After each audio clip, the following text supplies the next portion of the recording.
this might end up being a shorter session. Who knows? We'll see. We'll see how far you get to it. That sounds ominous. We'll see. We shall see. Last you guys left off, your two Deep Gnome friends, Jakeshi and Pokey Paddlewalk, your guides towards the Deep Gnome town of Sen Lumina. Old town, some history with the service dwellers, not much. You met the three leaders that generally run things. Albeda Galaja, the seat of magic.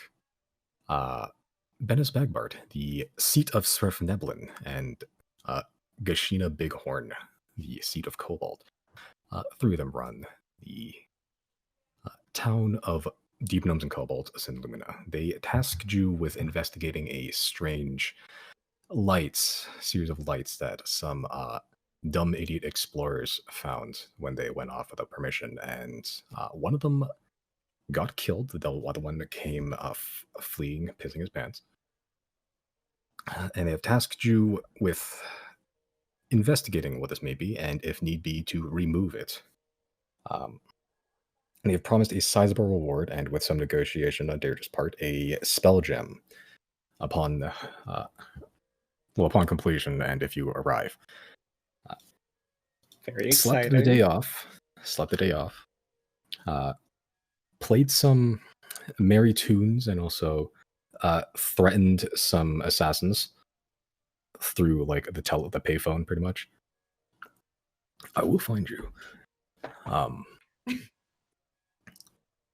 And spent the night and headed off the next morning with Tato Po, the square-headed deep gnome that first found this tunnel, this corridor with blue lights that no one really knows why it was there and why no one found it. So, let me bring up my time app. That seems useful.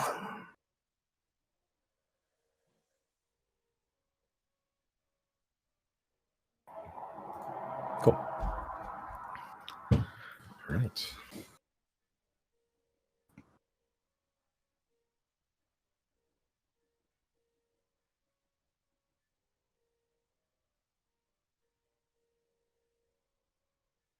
Cool. Being guided out to the excuse me. Thank you. The winding, narrow tunnels that the gnomish size can fit through. Everyone else has to squeeze pretty tightly toward these winding corridors. The sort of like beehive-like structure that's meant to confuse and guard the city of Sen Lumina. Easily finding his way out, but the rest of you, save for Jenna, having some difficulty again. It takes about 10 minutes or so to actually fully squeeze through. But you find your ways back out to the passage to the Underdark again with the expansive cave tunnels.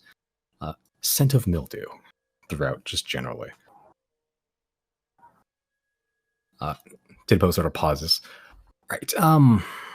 So we'll try to pick up the trail, and when we get there, I'm just gonna stay back until you till you come back, or you don't, and then I'll come back anyway. Deal? Yes. Right. Follow me. And he begins to sheepishly guide you towards a location, heading down one side of the tunnel. Further, the opposite direction where you guys came from with Pukeshi. Yeah, let's call him that now. Further to uncharted territory. Is this the south side? You came up from the same area, and you're just going further down the tunnel that you were guided through before. Oh, okay. Yeah, so it's anything sort of like, particularly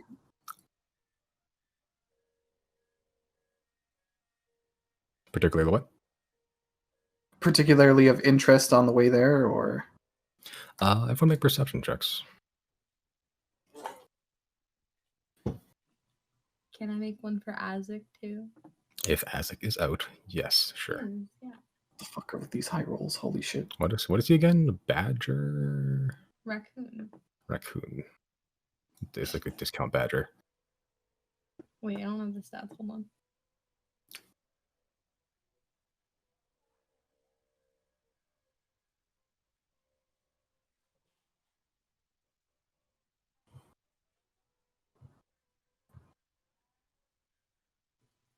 Fuck. What bonus do they get to? Never mind. I'm dumb. It's a wisdom check if they don't have a perception. It's a 16 for Ezek. Okay.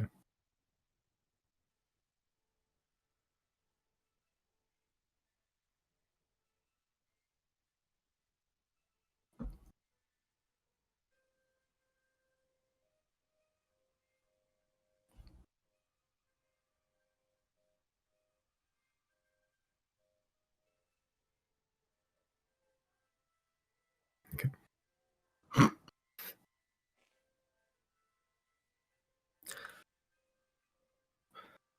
Okay. Yep, so pretty much everyone notices, except for Zero, because Zero almost walks into this giant gaping ravine that has separated the your side of the path. It just sort of goes up from a path to a pretty large ravine, not unsimilar to the one you found before, and it continues on ahead. Data report subject goes, well, we used a grappling hook here. I don't think I brought mine because I think it fell. But we got to get from here to over there.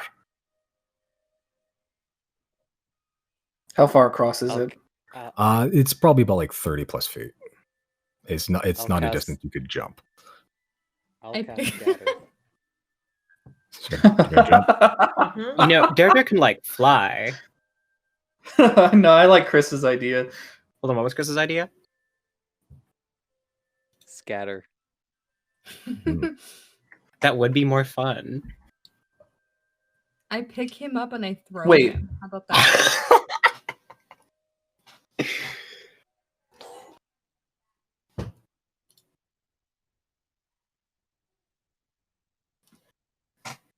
You're gonna use scatter. Yep. Wait, before you do, Wait. you have agency over where your targets go, right? Yep.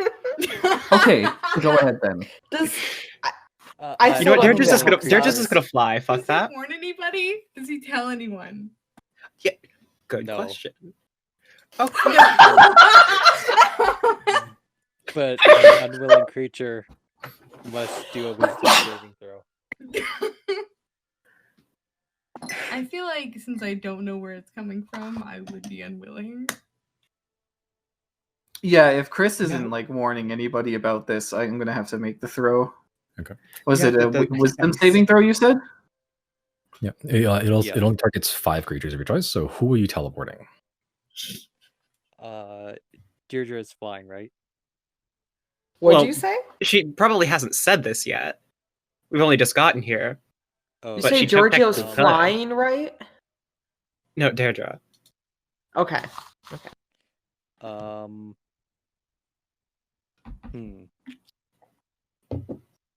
Is Pratchell coming with us?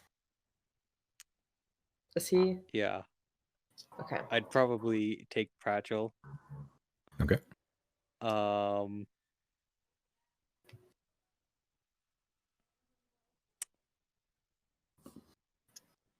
It's 5 creatures, including myself, right?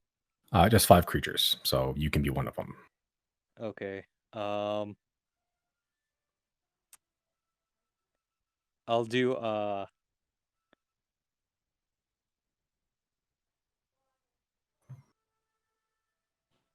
do me, Giorgio, Isaac, Why are Pratchell, you picking us? Hey, and can I? Gnome. Oh, you didn't let us know, so never mind. He wants the wisdom saves to fail. So Isaac's not even like a real person. He doesn't.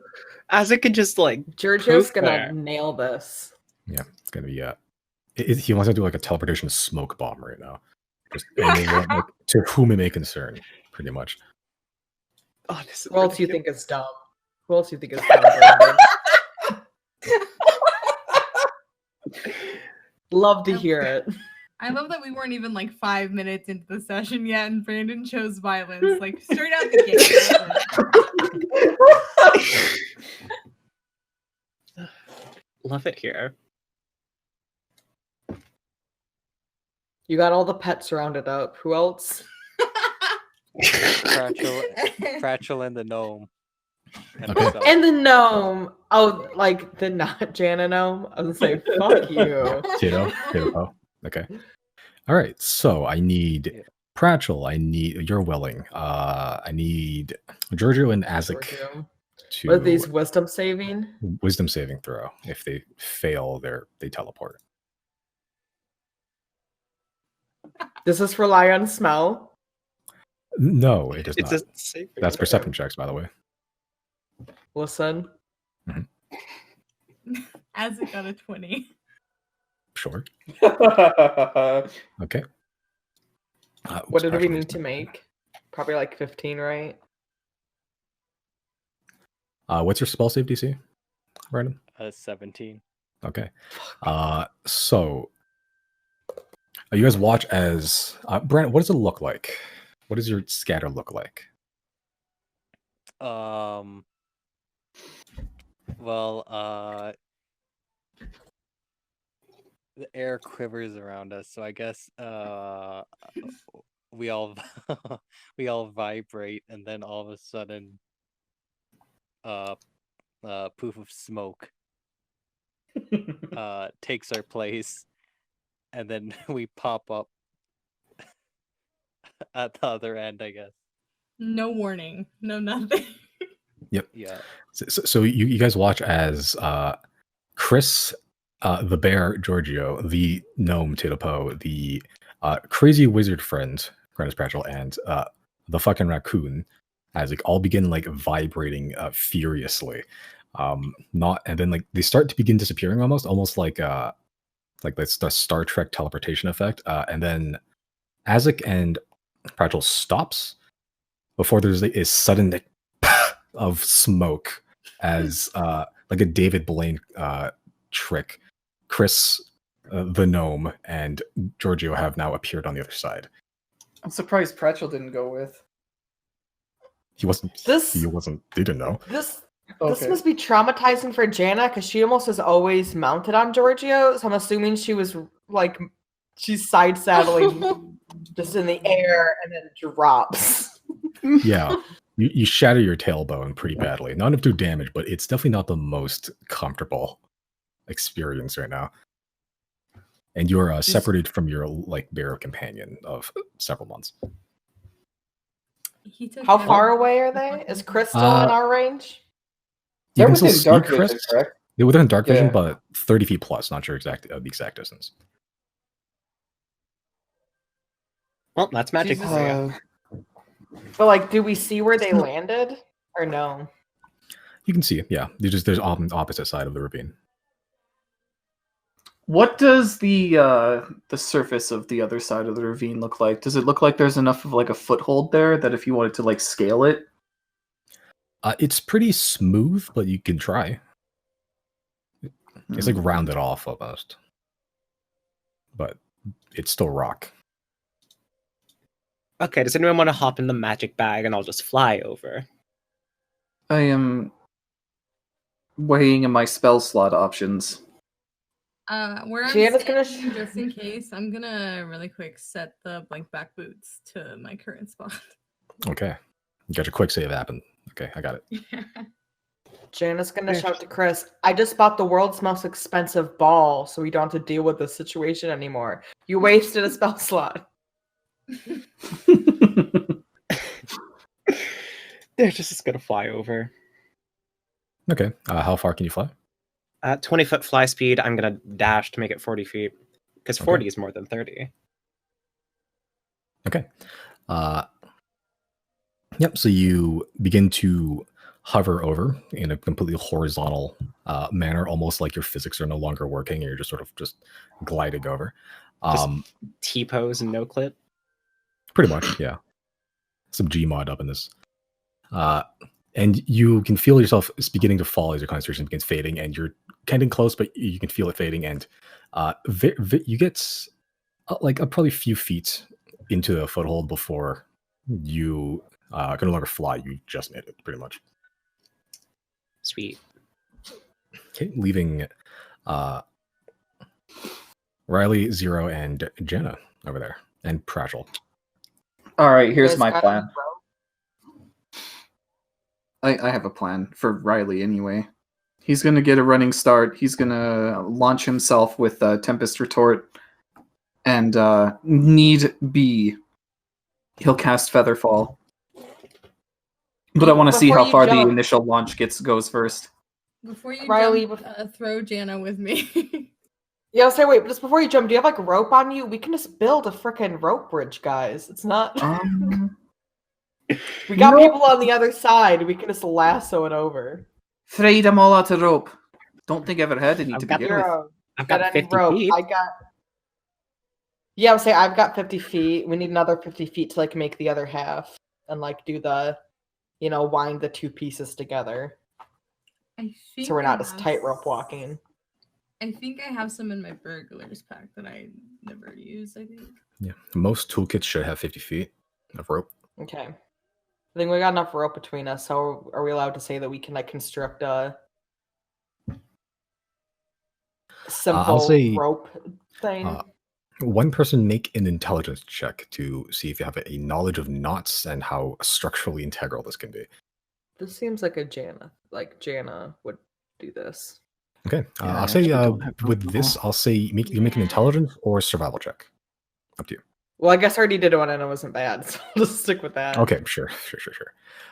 Yeah, using your knowledge of woodland survival and the various knots you'll need for like trapping and like just general use rope, and pulling all your resources together, you manage to get a pretty decently long rope tied together, and you're pretty confident it will hold pretty much all of you at the same time if you wanted to.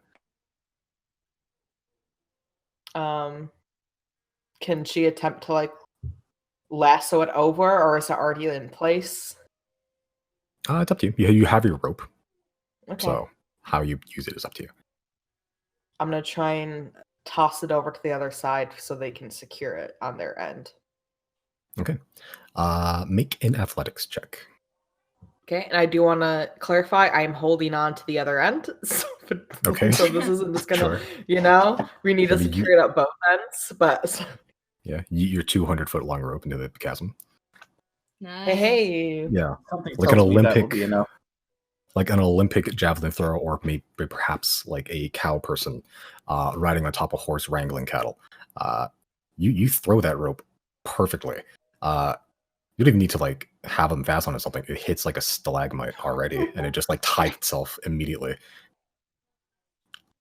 let's go, partners. Yeehaw! Okay. So everyone's crossing the rope. Make an athletics check so you don't fall into the chasm. Cool. Watch me roll this one. Yeah, this is where I Nice. run out. Oh yeah. Oh no. Can I cast light on the rope? Yeah. So now it went from like a rope to like almost like neon tubing, pretty much. Okay. So Jana, you cross totally fine. You're basically, you can just like Sly Cooper run across it if you wanted to at this point. Zero, you have to like underhang and like climb it like a military instructor, just like slowly, little by little. And Riley, you go as Zero's getting off. The weight of Zero's whole body getting off sort of flings the rope up and down, like launching you. Not launching you. You get your legs flailing a bit, and you're sort of like a pendulum swinging on this rope right now. Your feet definitely let go of the rope, and you're sort of dangling on by one hand at this point. What would you like to do?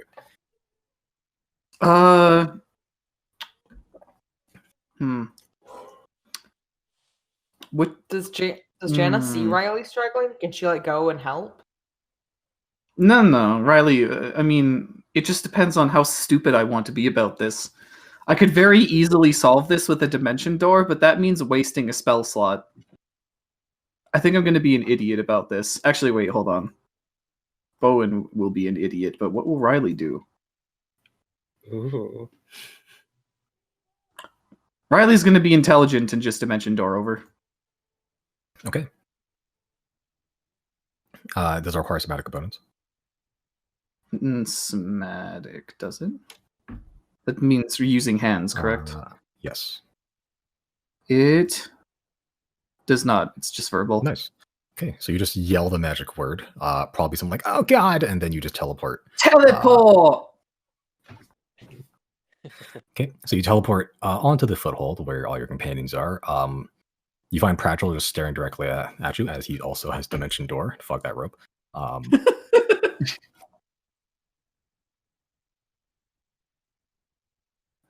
Okay, and now you have like a solid 100-foot rope. Can we like untie it and get our rope back? Gonna tie it on one end. You know, we're probably gonna have to come back, so I figure it would probably be practical to just leave it here for now.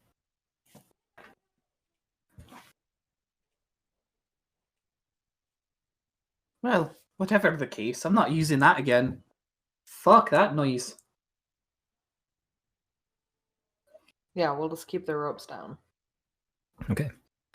So I'll say that's 100 feet of rope. Two of you, whoever was over there, would like to sacrifice your rope for temporarily.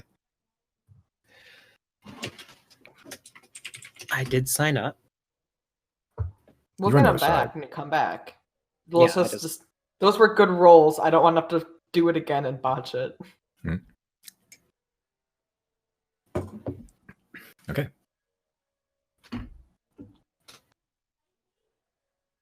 Okay. Titopo sort of just goes, right, that was one of the strangest experiences I've had. Onward, I suppose. As he sort of, again, sheepishly sort of backs up from all of you, almost as if in fear, and then turns around and begins tracking his way forward once more. A reminder that only Jana can understand him. Yep. She's translating for you guys, huh? Oh, okay. All right. Nice. Okay. All right. And the next couple hours don't seem to have anything of a lot of note. Just from previous perception rolls. Yeah, there is an increase in fungus and mushrooms. Like you haven't seen a huge amount in the area before, but now they're starting to crop up a bit more. Just in places that would be, Jesus Christ, why don't I eat? Places that would be a little bit damp and with some organic matter. Just motes of fungus and mushrooms and such begin to grow in various areas in the cave walls.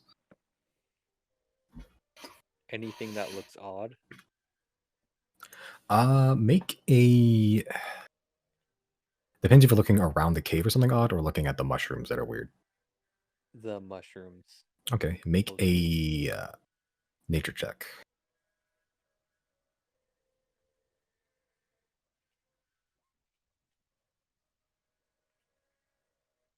They're mushrooms. You don't know this specific species or like family this mushroom belongs to. You do recall stories of various mushrooms that are generally bad to eat or just generally sort of be near. And you're sort of reminded of that when you approach this one for some reason. The mushroom is sort of like it's mushroom shaped for sure. It's not like a big weird mushroom. It's mostly pale white with, but it has like a bright yellow cap. I see. Yeah.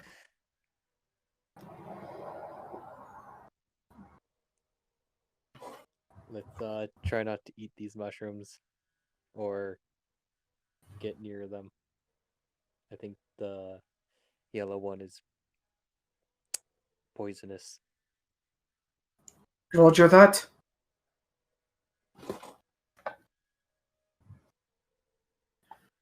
Okay.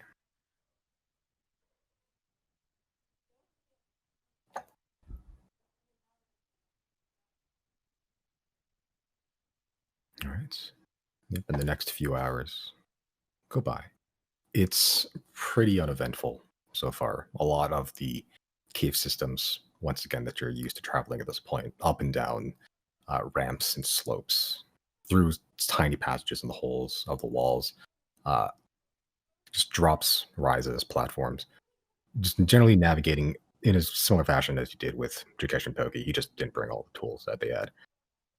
It's a little bit slower going. Probably better for you since he's still keeping a decent pace ahead of you. Pragel's having a hard time of it as he's like a 70-plus-year-old human, but making do. Can I initiate a game of rock, paper, scissors with Azek, please? Okay. Sure. Make just 2d20 rolls. One for you, one for Azek.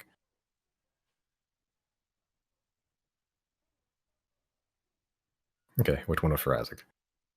I did it in the order you said. One for me. then Okay. one for Azek. Okay.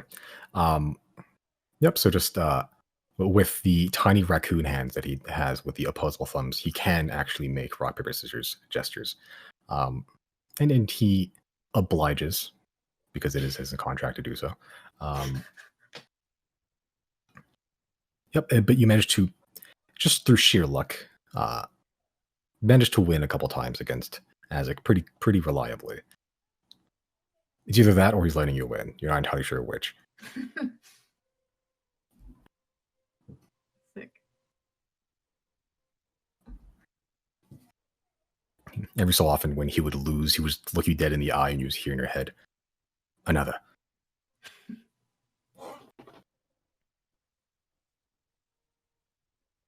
All right. Another few hours go by.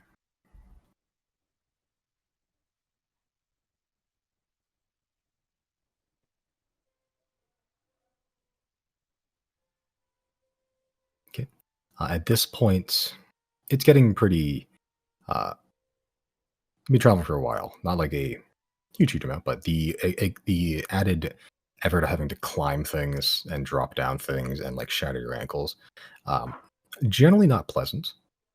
Nothing as big as the ravine you had to cross, but not the best situation overall. I'm imagining we've been making like really awkward small talk the whole time. The weather is great down here. Right? Got to say, if I had the complexion, this general atmosphere, like the air, would be doing wonders for it.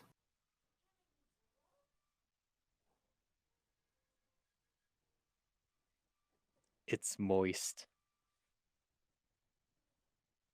Totally. How do you feel about cheesecake, Tato?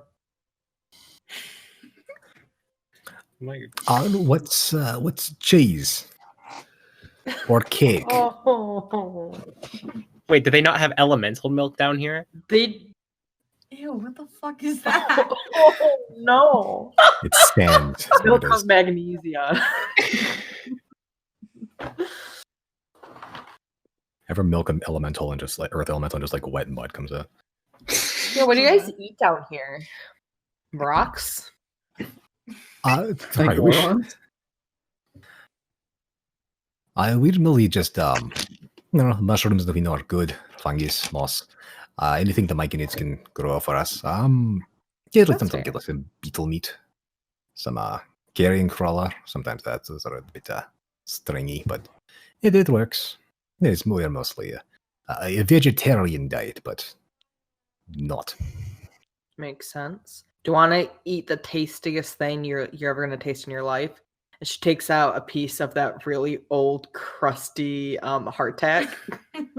Okay. Yeah, like some of your rations. just give him a little bit of it. Okay. Yeah, so you had this hardtack that you probably had on you since you like left home, pretty much, and you just sort of left it at the bottom. Oh of your no, bag we and bought just that picked up in that was Baguette Day that we got it, I think. Oh, I do remember. One of those vaguely. around that time. I Yeah. remember picking it up though. Yeah, so you thought it might be like really old, but no, it's actually one of the more recent ones, built to last. Just like salted wheat, pretty much, is all this is. He takes it and he begins chewing through it, attempting to at least, because it's hard. It doesn't even have the consistency of like a graham cracker. It's like graham cracker, but like times like 11. It's like eating through. Most of you had experiences. It's like eating through like really hard like leather. It's not the most. It's has almost no taste, pretty much, and it's like this. It's like the driest cracker you could ever have. And he eats it. It's just like he's chewing on it. Jana's nodding her head watching this unfold. And This like is a his delicacy up on the land. This is the finest food we have. Yeah. And he stops chewing and like furrows his brow and looks you in the eye, and like mouth full of hardtack. This is delicious. She claps him on the back and is just like, "You're a great guy, Tato." And he tries to swallow, but it's like really dry, so he has to like really try to swallow it. Couple times, couple goes. You had more of this on the surface. Yep. What Maybe is it? next time, if we're ever allowed to come back here, we can bring like a whole appetizer sampler tray. I don't know what the appetizer is, but it sounds delicious. Is he? Can she insight check this? I want to know if he's being genuine or not. Make an insight check. Or he's just being very, very polite. Yes. You're on fire right now. Yeah. It's gonna come crashing at the end though. Probably that's the trend with these sessions.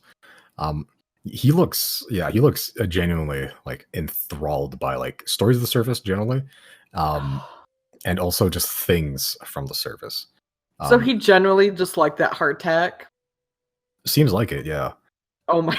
You Okay. get the- She you get the sense. she thought she was pulling her leg at first, but yeah, now she's gonna be like, there are some other foods that are much nicer than this, so that we'll have to come back sometime and you can taste. Yeah, you get the sense that like a lot of the deep gnomes here have spent most of their lives on the same diet of like just moss and fungus, pretty much. Oh. It's like anything at this point tastes good. Even like the lowest food just not even meant for like it's food for survival. It's not even like food for like cuisine. Right. Oh, that's so sad. Well, that's a little bit ironic that one Snurf Neblin did not like the fish. Yeah, different taste. Something Well- new. Yeah, not picky eaters everywhere, even in a place where only you get one food. True. Yeah, and he's just like looking at you, like with almost childlike wonder at the mention of having other Oh. foods, and he's just like still gnawing through this hardtack. Oh. Now I'm looking through my bag of what else do I have. I think that's it though. Unless he wants to eat knives.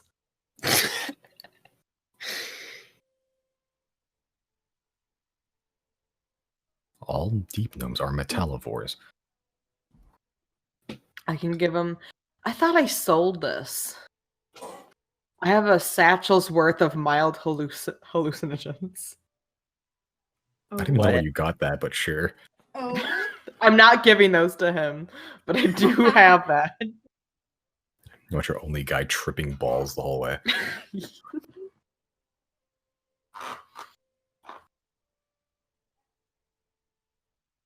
Oh, just kidding. Those are candles. I thought they said candies. I'm like, oh, we're about to make his day.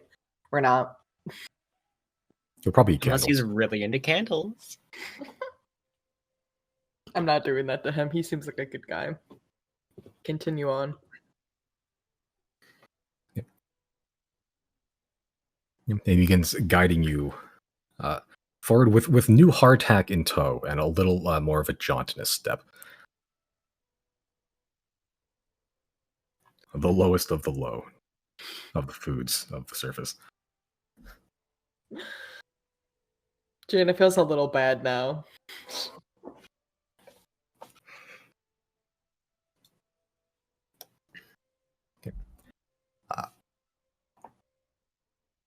Yep. Around this point, like an hour or so after that, he's like still gnawing through like pieces of the hardtack. He's like on like a couple of like bites off this point, saving it. Mouthful of hardtack. We get to as close to a clearing as you can. It's like a more open space. You can see there is already like a few like high bedrolls that are laid out that have just been left there. And hide. Sorry, it's like it's like the inside of a beetle almost, like multiple stitched together to make a sort of bed to keep them off the ground. And mouthful of hardtack, Tater just goes, "This would be rather slept. Probably do the same." Jana passes him her canteen to drink. Yep. He grabs it and then he starts trying to look inside of it and like sniffs it a little bit. Jana like signals to like chug, like that little drink, like. Ooh. Okay. And then when you do, he does. He chugs a good amount, like a pretty good amount. He'd eat a hardtack for an hour. Hands the canteen back to you. Thanks, I needed that. Didn't want to ask, but thanks for that. That was much needed. You don't know what water is? I don't know what water is. I just didn't, bring much. It was Okay. This was sort of a sudden request. I still kind of don't want to be here. Well, hopefully you don't have that much more to go. We don't. It's maybe a couple of, little bit more, but seems like the old fella back there is getting a little bit tired. You look back, you watch Pratos wheezing his lungs out, just like slowly chasing after you.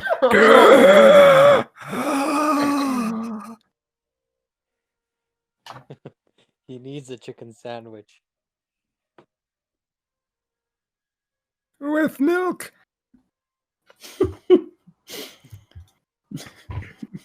Yo, Pratchell, you want some elemental milk?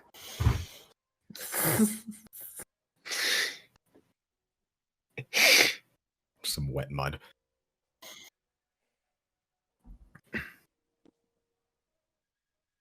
Okay. Yep. At this point, Prato just summons the magical door that you are all pretty familiar with at this point, and just wordlessly walks into it as he sees you all sort of just stopped there for a little bit.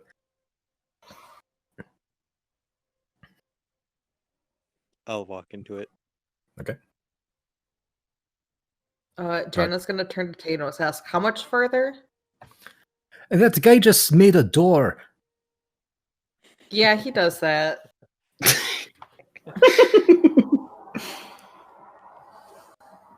Can everybody on this surface do that? Only some people. Only if you're clinically insane, I guess. I wish I were insane.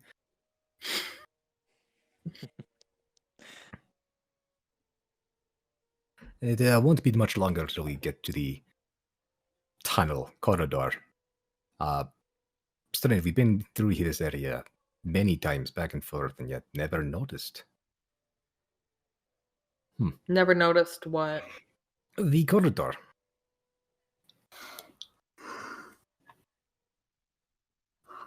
Did I miss something? I'm still Or is he sort of, talking about Pratchell's door? I'm talking about the tunnel that he found. Oh. Yeah. Yeah, I think it was mentioned at some point, like it was found relatively close to the town, and as far as they were aware that area was pretty well mapped out. So it was very strange for a. They didn't know it was just suddenly find like this whole new area they just weren't aware of. So I'm confused. So we're already in this corridor, right? This weird you one. guys No? are just in you guys are just in a clearing. He's saying that you Okay. guys aren't that far off. He's just taking a break for the night. But that corridor is where we're headed. Correct. Okay. Because when they tried to venture down it, it was Got it. apparently had worked stone. It wasn't natural, and his friend got shot by a beam of light, according to him. So he fled pretty quick. Okay. Thought he said there was like a second new corridor, like just where No. we happen to be. I'm like, wait a minute. No. Okay. You're just in a got it. clearing. Yeah. Okay. Well, let's You go guys- talk to Pratchell. Maybe we just need to take a breather. Literally. Okay. So you guys have the next few hours to yourselves. What would you guys like to do?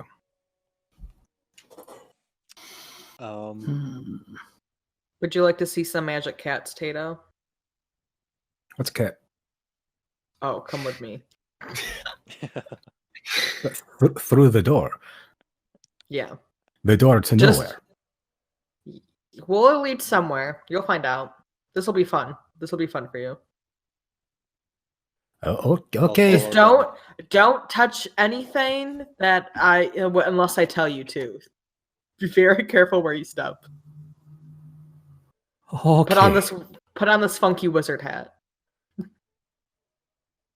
Okay. As he sort of like slaps the blue and yellow party hat onto his head, like with a slap to his chin. A little like that little like plastic band or whatever.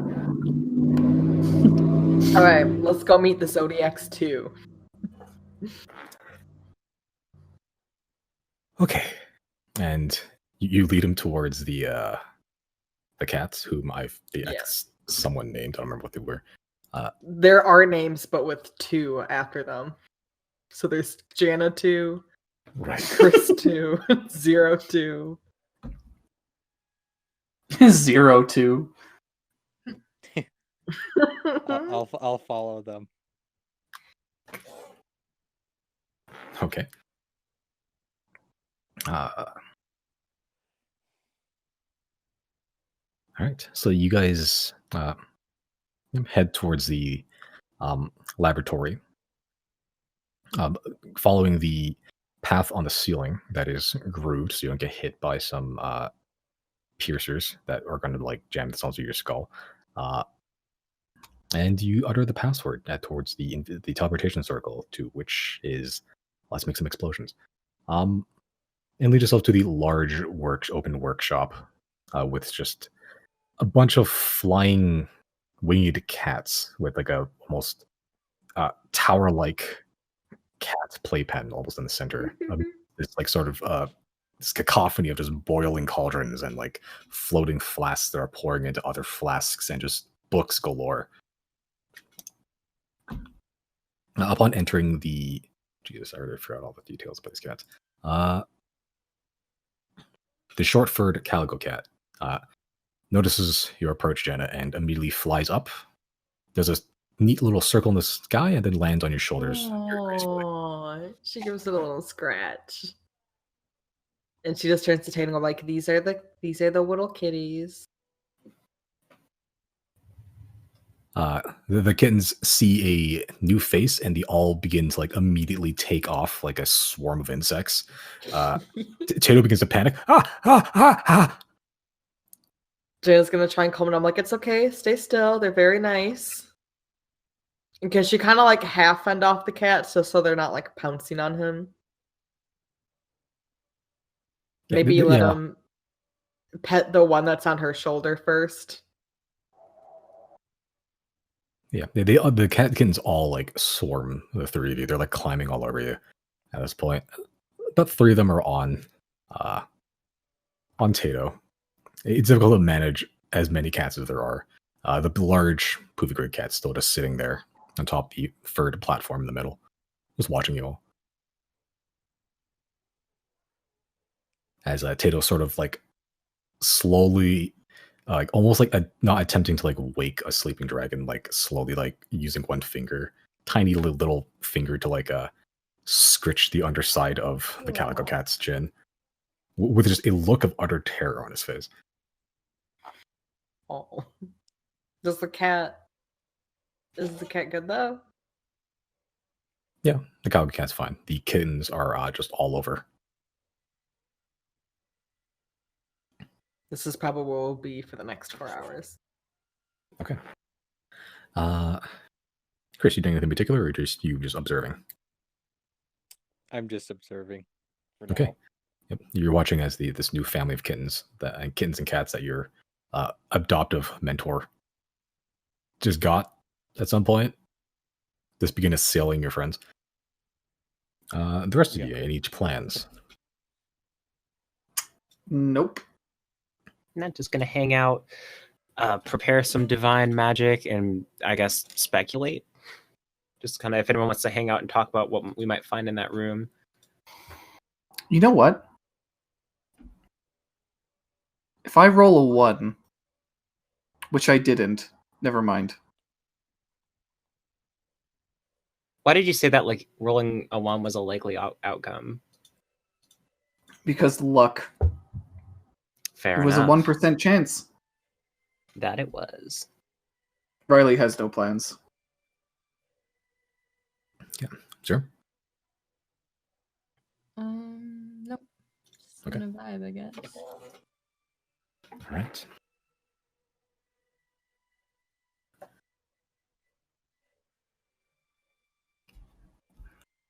All right. Eventually, you find your ways to your respective quote-unquote beds. Just spots on the floor that you've already designated for yourselves. Except for Chris. Chris, you got a race car bed. You bastard.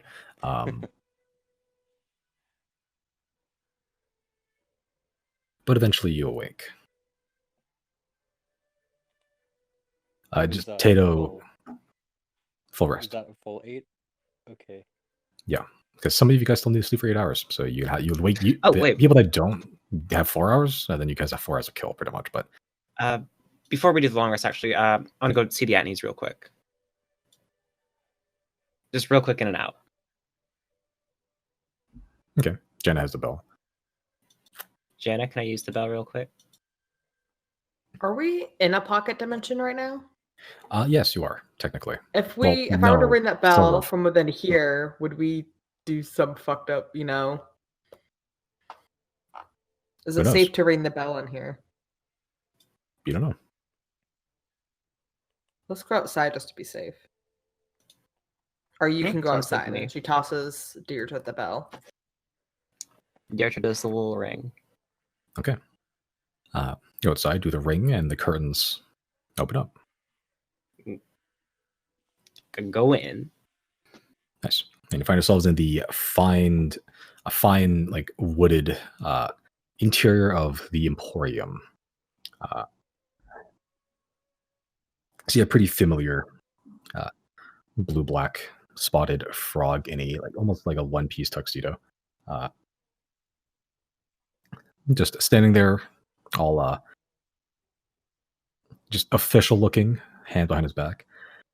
Welcome to Theopo and RuPaul's Emporium for potions and portents.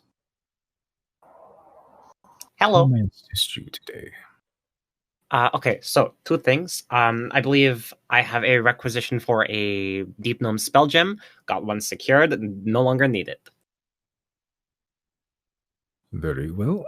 I will ask Master Theopol to cross off the commission as complete. Awesome, very cool. And I need a spell component real quick. Would you happen to have like fancy reliquaries? We have a variety, yes. To which end are you using this reliquary for? I've decided to try out a little bit of conjuration. I need one around the 500 gold range, I would reckon. What spell is this for? Summon Celestial. Right. I haven't gone to that part in Tasha's yet, freshly, so I don't know any of the new spells. But yeah. I believe that can be arranged. 500 gold, and I will find an object matching that description. Awesome. I happen to have exactly 500 gold with your name on it, metaphorically. Here you go. Very well. As you Marked off. palm the tiny frog his gold, goes to the back room and comes back with a like a sizable reliquary. It's like a little bit bigger than a jewelry box, and it's sort of like a bedazzled, as the kids say, made of gold and like some sort of like black stone inlays. I Neat. believe this will suffice. Probably. Neat. Thanks. Also, any update on that other item that I have, the Theopor and Upor we're working on with the magic sand? I believe they have been hard at work, but it has not been not but a week since you've last commissioned it. New magic takes time. Just checking in. Very exciting stuff. Guess I'll leave you to it then. Thanks for the stuff. Thank you for visiting Theopo and Rupa's Emporium for potions and portents. See ya. Reliquary intel. Yep. We're all about to get a long rest, right? Correct. Okay. If we're time traveling and we have not slept yet, can I do one more thing? Sure. Once Deirdre gets back, I would like to ask her for a favor. All right. Deirdre gets back. What's up? I have a person that I would like you to scry on if you're able to. Yeah, sure. I don't see why not. We got time. I got it prepared. Cool. I'm gonna cast Silent Image in the image of Zura's friend Venix last they saw them. Okay. And I'm just gonna Describe. use that to show Deirdre. Okay. What does Venick look like? Last you saw. I have no idea, so I haven't thought about it. I think like a purple tiefling, a bit shorter than Zero. A girl is wearing some like raggedy scrap clothes like Zero was wearing.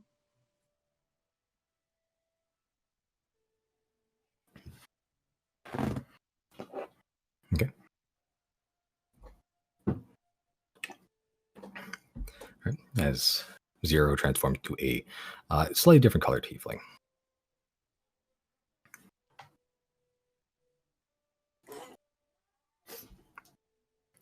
Well, guess I'll do the scrying. Okay. What are the That modifiers is- Also, for scrying? Zero didn't use disguise self; they used silent image. So Zero's like looking at this image of their friend, and they're like visibly uncomfortable. They're trying not to look at it too hard. That would be an effective save DC of 14, -5 because I've only heard of the target, and +2 from a likeness. Okay. This is a wisdom saving throw? Yep. DC is 14, correct?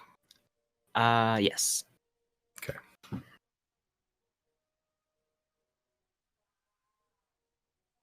Okay.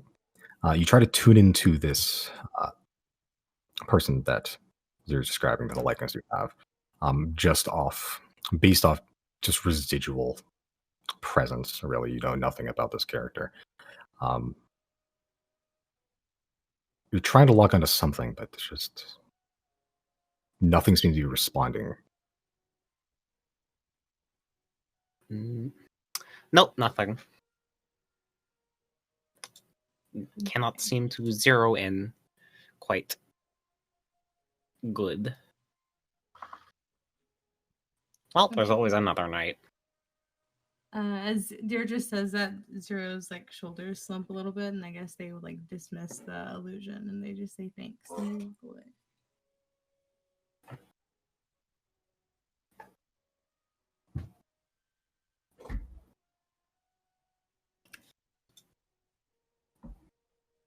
Long rest.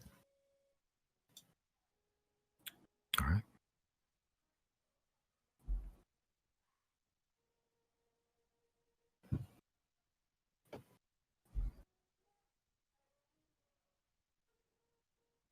Cool.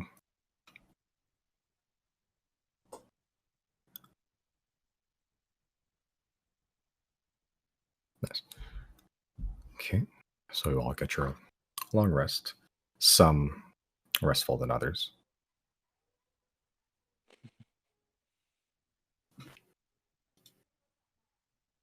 Okay. But you all awake. Some refreshed, some exhausted. Day's yours. Wait, who's exhausted and why?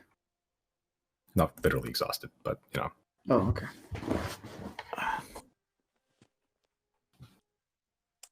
I guess we move forward towards this corridor.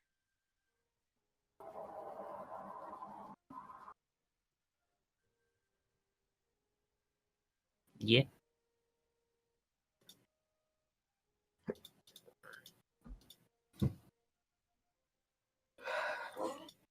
Okay. Tatapo continued to guide your path along.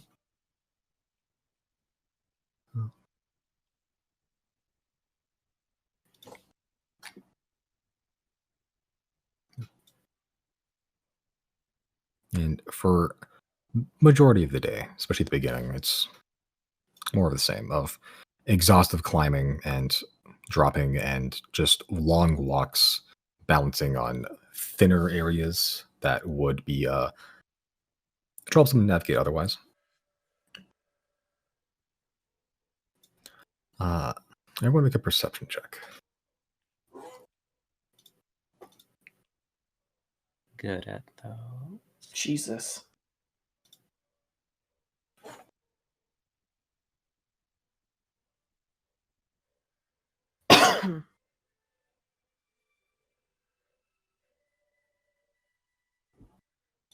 No.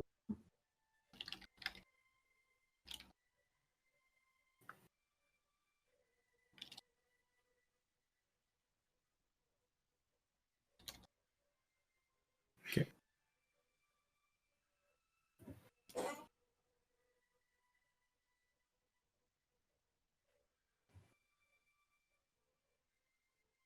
Okay.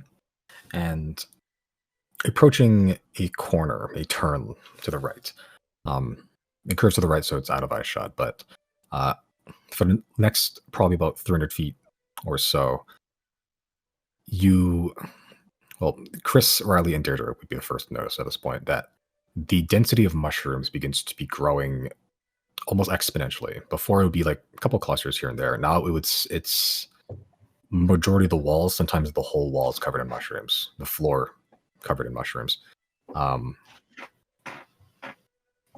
And same three people would also notice that there are there's almost a grass-like carpet of mushrooms, varying colors. Majority of them pale with white caps, but you also notice that there's also pretty distinct footprints sort of embedded into the mushrooms as something has walked through here recently as well. Do they look at all familiar like Tato's footprints? No. These look large. Like there's probably about from toe to heel, probably about like 2 feet, 2-3 feet or so. I see. They're just gonna point them out to Jana as the resident trackstress. Yeah. And it also looks it also looks reptilian as well. Okay. Yeah, Hey Jana, is this that's perhaps your area of expertise? Do you happen to know what these wild footprints that they're going on in these magic mushroom caverns are. Because got to say, lots of mushrooms, lots of lizards. Don't know what's up with that. Do I recognize what they are? Make a nature check, or make a nature check. There's all manners of sort of reptilian creatures in the world. There's a lot in the forest you grew up in. You're not very well versed in the underground, so could be a species you're familiar with, could not be. Difficult to say one way or another. Hold on, just how big are these footprints? 2 to 3 feet in from heel to toe. So very big. Pretty big. Huh. Which direction are they headed in? Direction you're going. Huh. Do Can any Janet of just take a the- minute? Oh, Do any of the mushrooms seem sentient, or like the growth around there? Make a. You're looking for sentience. Yeah, kind of like what we saw at the ruins. Like with the plants, and they spit at us and that sort of thing. Just making what's your perception check? No, they seem like pretty regular mushrooms. Just pretty average mushrooms. Yeah, and it's this happens like just before, like a lot of the mushroom growth happens just before this turn to the right. But the mushroom coating sort of continues all the way through. Okay, I see. Yeah, some of the mushrooms get pretty sizable too. Like some of them are, most of them are probably a couple of inches in height. Some of them are like a couple feet in height.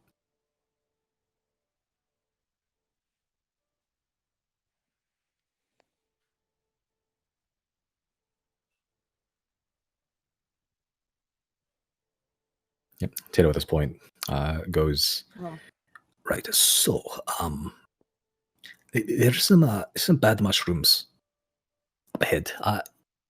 We got past it just by holding our breaths and going, but we'll see how that works out. before we keep going, can Janet take a minute to use her primeval awareness on these lizards? Okay. So monstrosities and elementals, correct?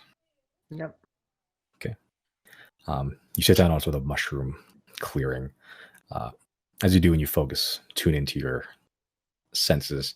It's almost like a faint breeze around you as the mushrooms sort of shift and wave, sending your senses out through the caverns. Was it 5 miles or something radius? Like this huge fucking. Yeah, how far is this? I'm reading it. Is it 1 mile or 5 miles? I remember. 5 miles. Yeah, huge radius. If there are multiple groups, I'll learn info for each group. Within 5 miles of you down this depth, you sense dozens and dozens of presence all around you, up, down, left, right. Some of them close-ish. Some of them, most of them are like medium to far distances. The closest ones to you are probably a couple thousand feet off. Okay, so it's probably not these lizards. Maybe.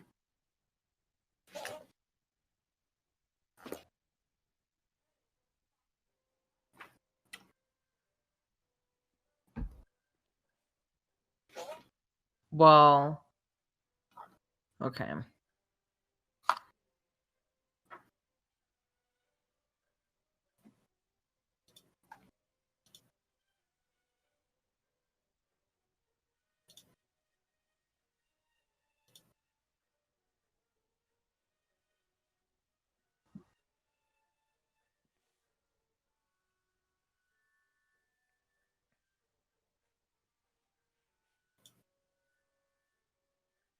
But I guess if we're heading into mushroom territory, let's just maybe cover our noses to be extra safe.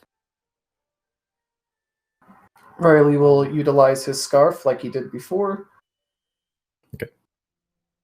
Yeah, I'll just conjure up maybe something to go over my face, or well, nose and mouth. Okay.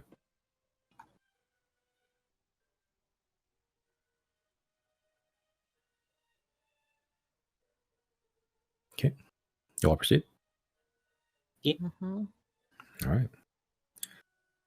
Okay. So as Tato turns the corner, you all turn in unison and see a pretty long hallway. As far as you can see with dark vision, you can see it's just towering mushrooms.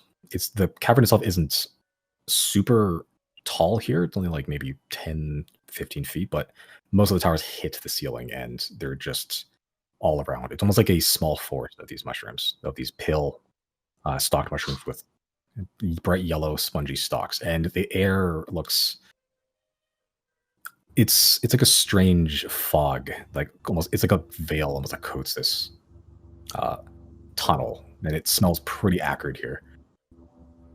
Wait, is it like the same kind of like pinky purple stuff that we saw before? No, it's like a weird. It's almost like the air itself is like hazy. Does it remind me of what I like the assassin and when I almost got killed? In ways, but this one looks a little bit different. The assassin like launched a like a it's almost like a gas canister. It was like very bright, sickly yellow. This is like a very thin haze. I see. Yeah, it's like a smaller scale version of that almost. So it's like the room is like blurry, almost. Kinda, yeah.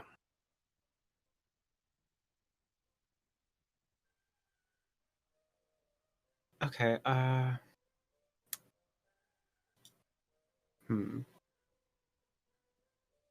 Is this? Well, and does our little gnome friend think this is like a natural phenomenon?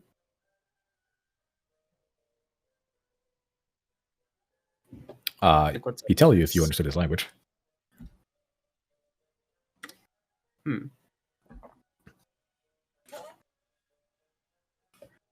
Does it seem to be like coming from the mushrooms? Perhaps. The mushrooms here are a lot taller. Like taller than most of you. Pretty much all of you. They're the big ones that are hitting the ceiling are like 10 to 12 plus feet. And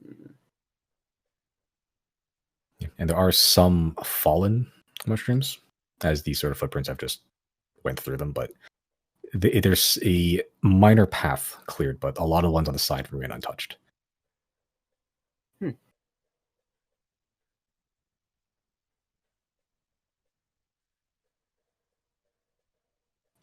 Y'all want to send some skeletons in and see what happens? By all means, go for it. Let's send some skeletons forward to scout ahead, like, like 60 feet or so ahead of us? How far can I command them? Yeah, 60 feet. Yeah, to send them 60 feet forward and then come back. Okay. Skeletons walks 60 feet to the edge of your vision, and then they come back. Nothing weird, just... Yeah, I guess that's it. Let's hold your breath, I guess?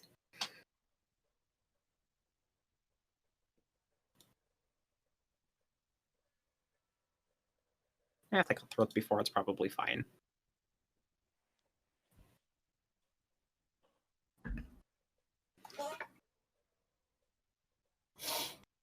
Okay. You guys just gonna walk through?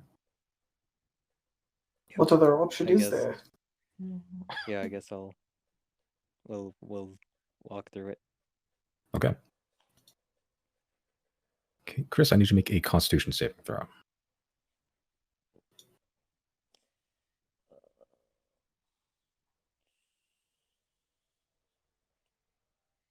Oh no. Okay. Okay. So you begin to walk through. And as the moment you enter this weird haze, almost, you can still see through all the way to the dark vision, but it's it's almost like you have like cataracts. Like it's very blurry at the end of it. Then when you enter this film, almost the air gets, for lack of a better term, itchy. Like you're holding your breath, but like it feels like millions of tiny granules of like sand like touching you at all times, and you feel the need to sneeze and cough, which you do. You take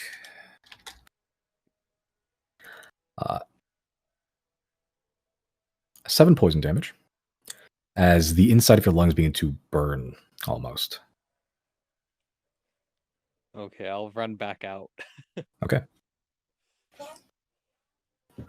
It's not a pleasant place past that point. Did Chris not fashion a cover for his face? It just wasn't enough. You did. Is Tato still here with us? Yeah. He's just sort What of did you do waiting. last time? We just held our breath and ran. Just hope for the best. About Well, how does- far did he? Like, can I ask him like about how far did he get until it stopped? Okay. Jana's translating. Okay. Yeah, probably about 80, 100 feet.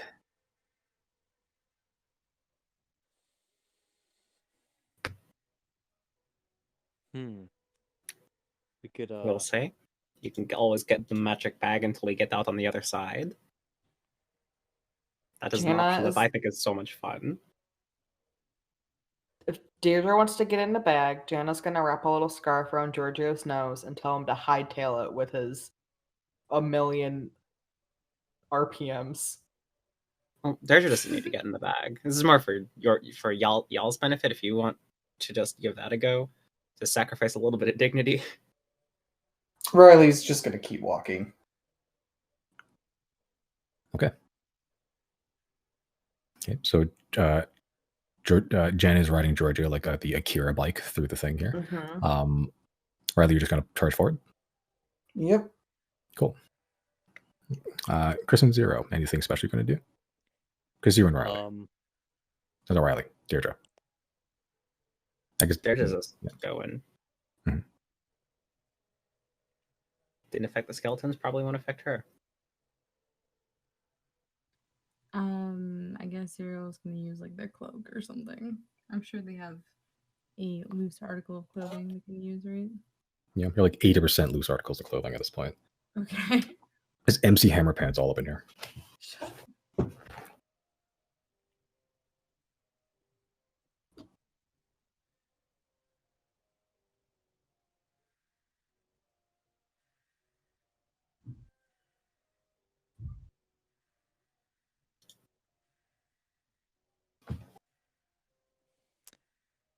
I guess if after everyone else goes,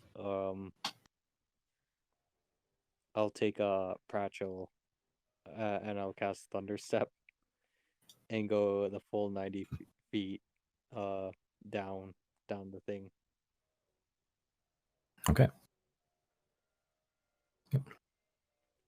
So you just give a Pratchel like a familial clap on his shoulder, and he sort of just looks at you as you just disappear in this really loud, just clap of thunderous energy in a very tight and closed cave where things echo a lot. As you appear on the other side, you can you make the sound, and as you appear on the other side, you can like hear it hit you almost as it continues down both ends of the tunnel. Just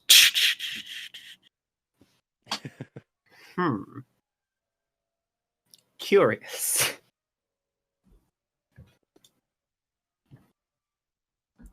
okay. The rest of you guys just running. Mm-hmm. Okay. They're just gonna float. Sure. Because that's fun. Why not? Okay. I need everyone many- to make. Sorry. How many gnomes could fit on Giorgio? Is it just Jana size, or could Tato also have the ride of his I life? would say Tato could fit, but Georgia would have a tough time carrying both of you. Okay, I won't. You'd be running I at won't do reduced that. speed. I want Giorgio at max speed Okay. right now. Yeah, you tuned his engine like to the efficient. The fuel to oxygen coefficient is like perfect right now. Okay, I need everyone to make Constitution saving throws except for Deirdre. Wasn't enough in the end. Are Pratchell and I no. still in it? Oh. Nope. Oh, that's damage. Yeah, wasted all our good rolls earlier. Now when it finally matters, I love Oh, that. it's Someone's got it. I already have to waste a fucking No! spell slot on healing. Cool. No, there she is.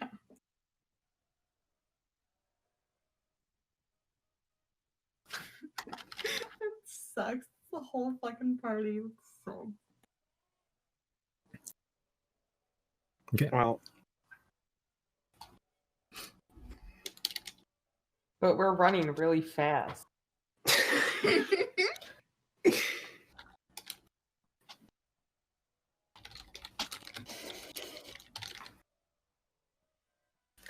Okay.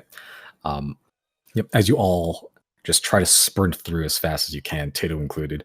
At some point, it's difficult to see in his haze as Giorgio hits like a pretty stiff mushroom and does cartwheels just head over ass, bucking you off, Jana, and the rest of you all sort of just don't see Giorgio with his like brown fur against yellow mushroom, and you all sort of just trip over him. Spending a lot more time in here than you would have liked. Tato included. Tato has to climb over something he thought was just a big mushroom. It was Giorgio.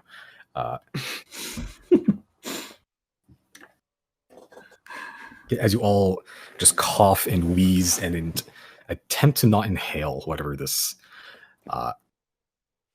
haze is.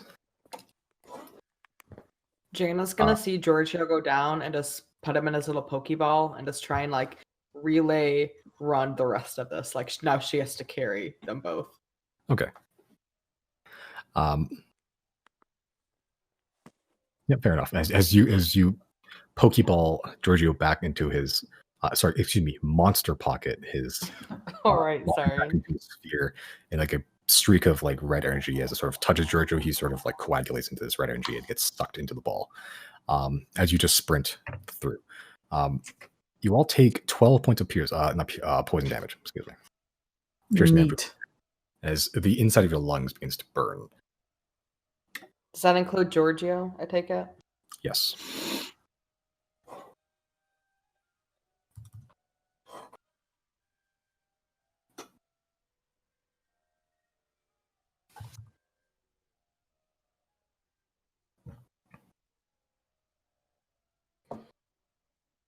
Okay. As you all arrive to the other side, you, Chris, you and Pratchell, just watch your friends appear from this like weird haze, mushroomy haze, just coughing and wheezing. Just some of them coated, a lot of them coated in like this weird, very thin yellow dust almost. Yep. It was not pleasant, wasn't it? Oh, I need to clean myself off. He's going to do just that with Tempest Retort, and anybody else who wants to get wind blasted can also do. Yeah, I'll step over to the vacuum cleaner. Are you using your artifact brought to you by the gods as like a hairdryer?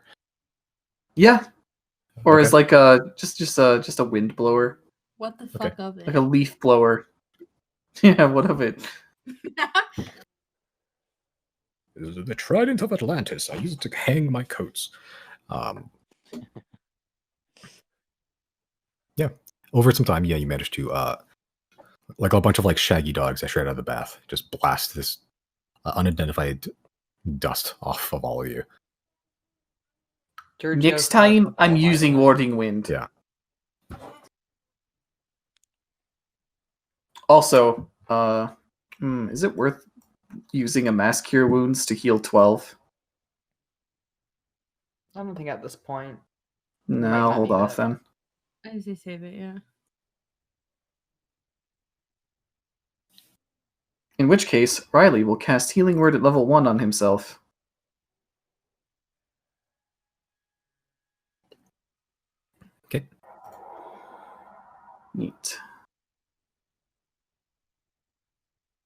Okay, as Tato's the last to appear, since the least athletic of the lot of you, appears from the haze a little bit behind everybody else after you finished blasting everybody with the hair dryer, pretty much.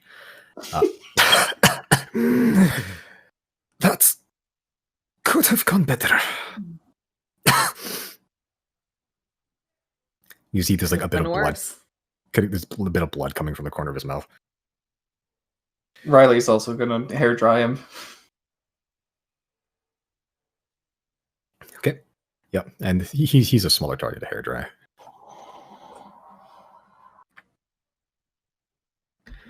Okay. As he gets to the head of the group, stumbling and disoriented. Right, let's continue on. Yeah.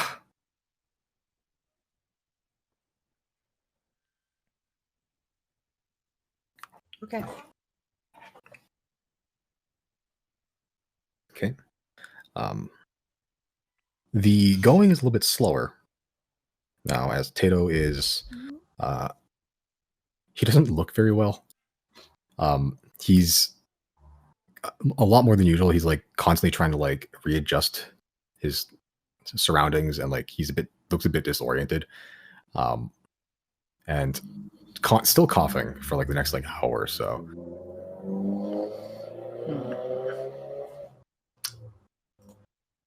Giorgio, we're no longer running. You can slow down there, pal.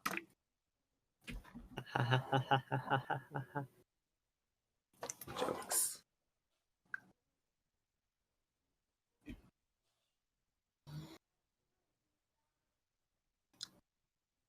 Okay. All right. Over the course of the next 2 or 3 hours or so, guided a little bit slower now by Tato Po, doesn't look to be in the best condition after that mushroom hazard, but managing. Eventually find your way to a straight piece of tunnel, just solidly straight. It winds a little bit, but it's, for the most part, you can see straight down it. And just to the left of that is a pretty open tunnel, like a separate one, like an offshoot. Not like it doesn't curve like most of the other tunnels here. It's like a 90-degree like angle, like the T piece in a Tetris, in Tetris game, pretty much. Right, that's your corridor. The one to the left? Yeah.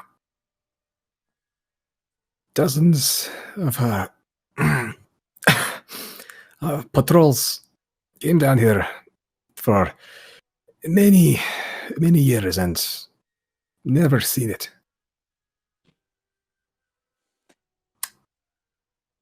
Can I ask him, were these mushrooms always here? I'm assuming Jan is translating. Yeah. They were here. They grow pretty fast. Some of the creatures get around the spores, and when they kill something, they grow more mushrooms to make more spores. So it's a known hazard occasionally through the tunnels. I see.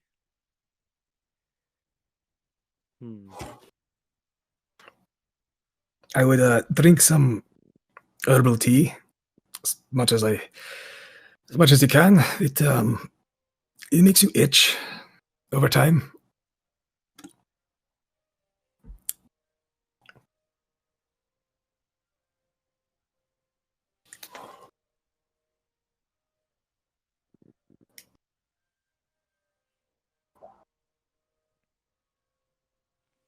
I'm have to suffer through it. I'm gonna stay here while you're Yeah. doing your thing in there. Take it easy, pal. It's my favorite thing to do.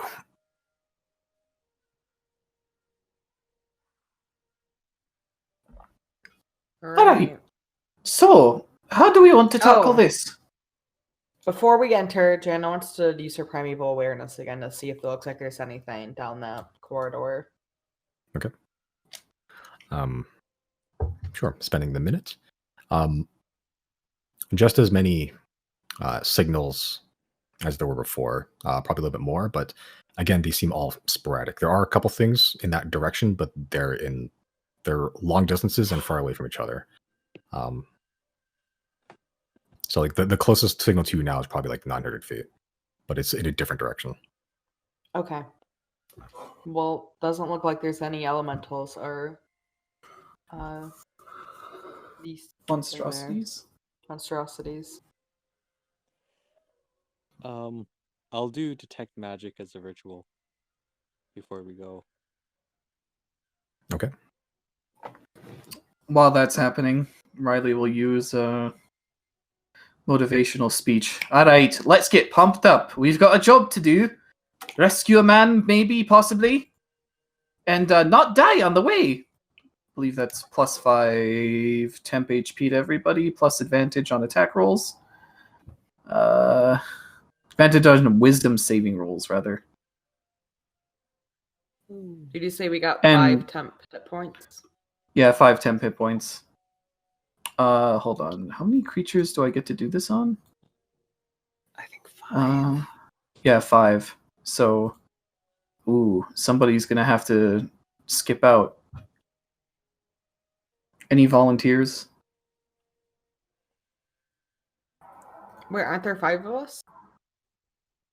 Oh, you're right. Never It mind. just wouldn't be Giorgio and Pratchell. Which is Right, fine. yeah, okay. Yeah, that's fine. That's why. Pratchell. That's why I was thinking we were a party of 6.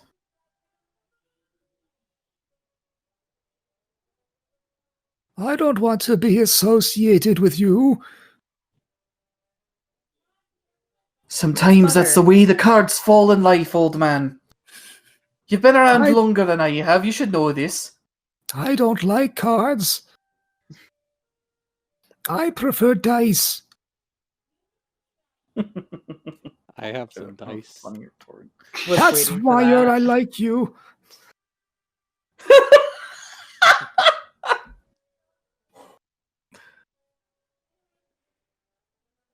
Okay. But you have a gaping cave. Are you looking down it? We're waiting for Detect Magic to have a result. Okay. Yep. So what is 30 feet radius around you? Yeah. Within 30 feet, other than the stuff you're familiar with, you detect no magic. Wait, how long is this hallway? And is it like the hallway, like the corridor we're looking at, like the hall, the one that like had the blasty stuff, or is it just? You said it was like a Tetris T block or something. It's the entrance to the thing is like a Tetris T block. It's like it's a straight shot, and then all of a sudden it's just like an offshoot to the left. That's the tunnel. Like And the cave offshoot to the left Norway. is the one that had the lasers. Apparently, that's where they went down. They got hit by something. Well, it looks like we gotta go down the first one and then wait for the turn before we're gonna find anything cool. Alright, who wants to the go path invisible? The normal path they take is just straight shot. It's this weird like offshoot to the left that just happens, and they just tried to go straight down it, and they got shot. Wait, hold on. We're at the intersection right now. You're at the entrance. Yeah. Okay, and they went in there, and that's where they got shot, and then they came right back out, like right near the entrance. Pretty much. According to them, didn't get very far. But we can see it's like a straight shot. You can see it's a straight shot as far as you can see. You looking Okay. straight down it? Yes. So the entrance is basically just like it's like a gaping hole, pretty much in the cave wall. You do see around the edges that it is lined with like a eerie tint of green of some sort. It looks like some sort of metal. As you look further in, it fades, sort of melds together with just worked stone, just brick. And looking a little further in than that, you can see there are 2 large pillars like stone pillars supporting the corridor. Other than those, like the stone walls, this weird metal lining at the cave mouth, and the 2 stone pillars, it's just darkness from that point on. I'm Do you gonna feel cast. anything like the? Oh no, go ahead. I'm gonna cast Find Traps.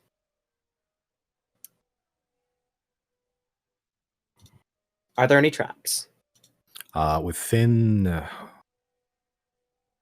just within 120 feet of you, Yeah. within line of sight. Yeah, so that's just as long as it's not 60 blocked feet by a wall. technically. No traps. Would Sounds good to Zero me. be able to maybe use Eye of Truth?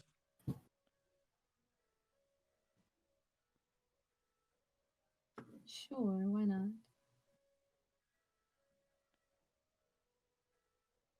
Okay, you're gonna use Eye of Truth then. Hmm. Okay. Okay. So using Eye of Truth, which allows you to see through darkness infinitely, as far as you can see, you see that the pillars repeat, equally distanced from each other down the corridor. The ceiling above you, or as far as you can see above, is probably about 40 feet. And the stonework has definitely worked. It's not natural cave like the rest of the cavern systems in the Underdark you've seen, but worked. Solid brick. Yeah, and you see at the very end. Make a perception check. What do you have I get advantage for? advantage, right? Okay. Mm-hmm.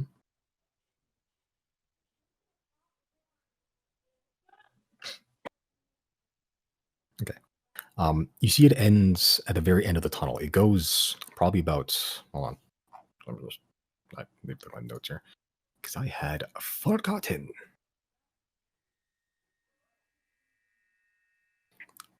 Yeah, a couple 100 feet at least. So it goes long. With the perception, you can see you can barely make out to the shape of like a raised platform that goes up and some sort of like staircases. You also see something black at the top of this platform. Not sure what it is from this distance, but something dark. Okay, I'm gonna go ahead and speak low and relay all this information to the group. Okay.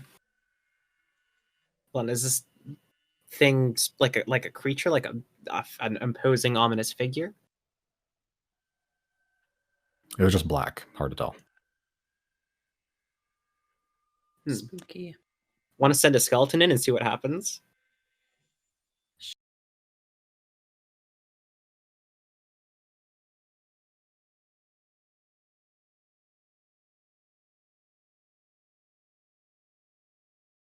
Sure. I can cast Mage Armor. Okay. Yeah, I'm gonna.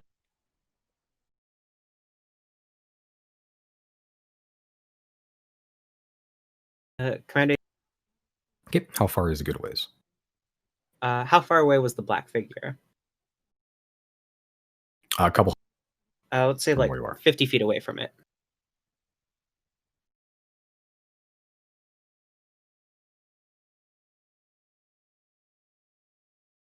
Okay.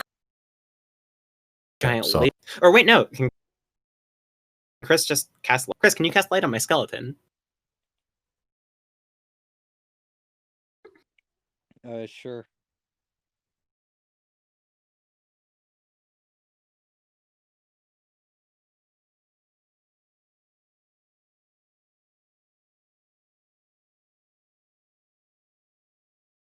Yeah, I'll cast it. Chris, hand a rise. Chris, I'm entrusting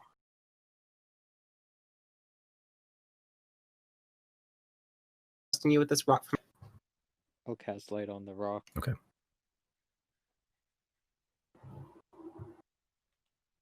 Sure. And where are you guys all?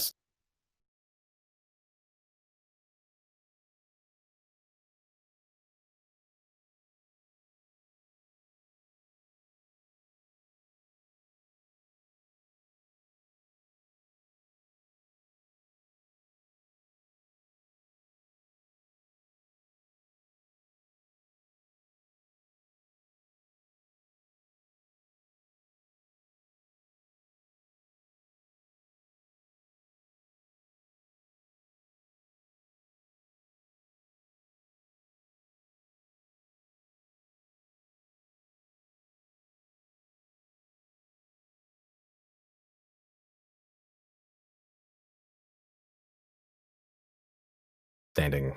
Roll again. I'll say this because you're not the main focus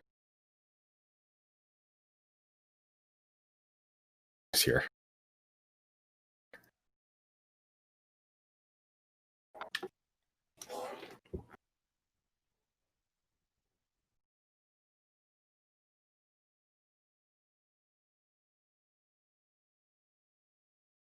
All right. Right.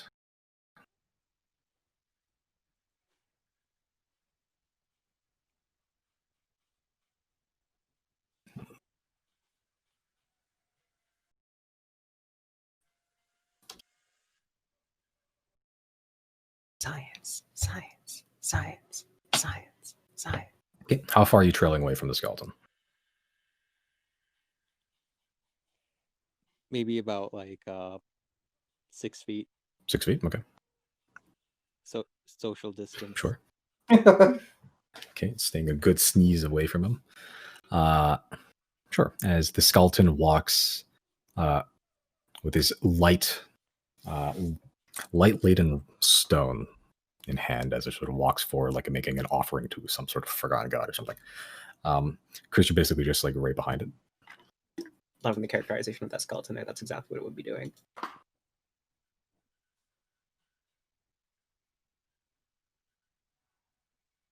Okay.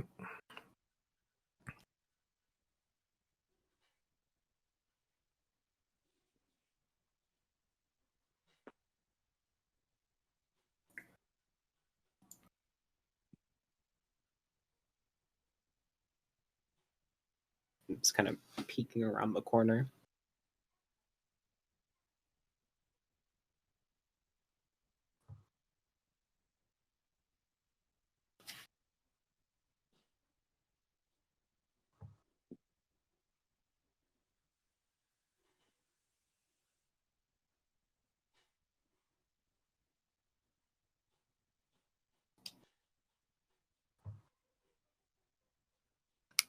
Sorry, game's being kind of fucky right now. I don't know why.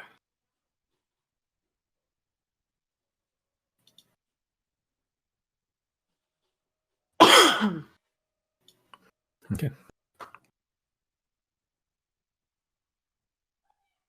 Okay, so Chris. As you're sort of just walking ahead with the skeleton,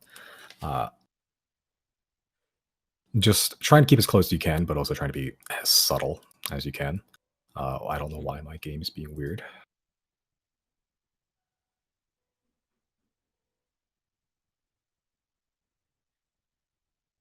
I don't get it. What the fuck? I don't get it.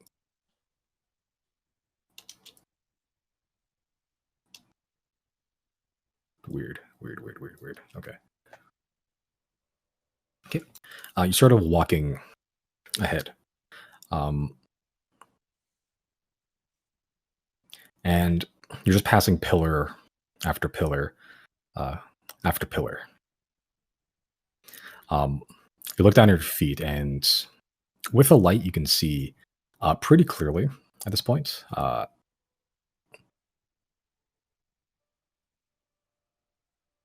Even normally it'd be lack of color, but with the light, you can see that there is dark red, crimson stains on the floor, dried blood stains in this particular area of the corridor. And you can see not far from a lot of them are humanoid bones scattered around the ground. Make a perception check. Okay.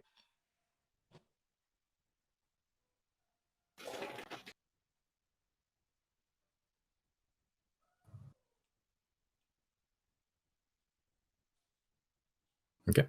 As you're sort of looking around, trying to keep an eye out, passing pillar after pair of pillar after pair of pillar.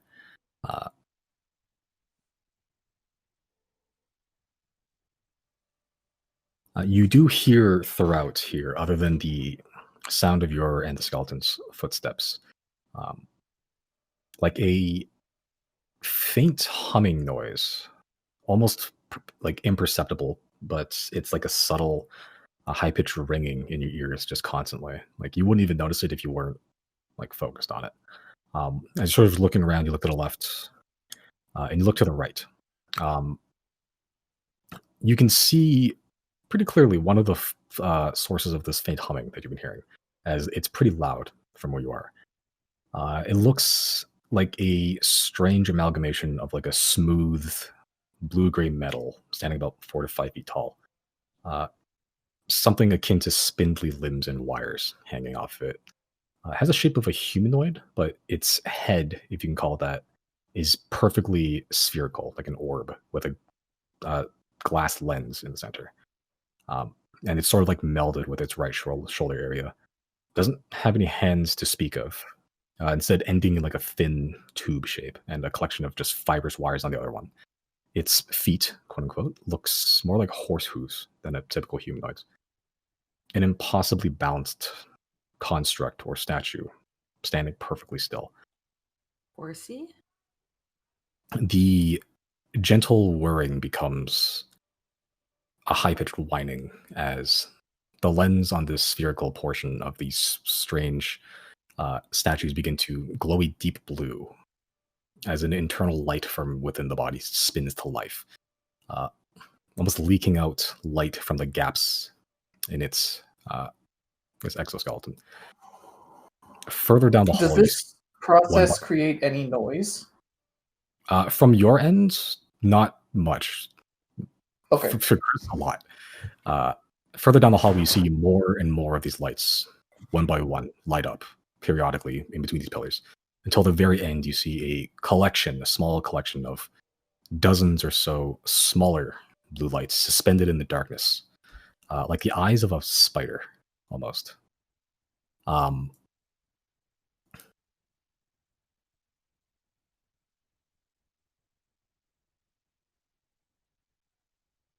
Okay.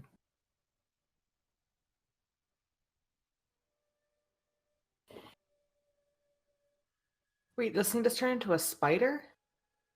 It looks like the eyes of a spider in the back, like at the Okay, end of the eyes hallway. of a There's like spider. lights. There's blue lights that lit up at the end of the hallway that look like eyes of the spider. Wait, like is this like where that I think I'm so that flat confused. figure was? So let me just bring you to a map.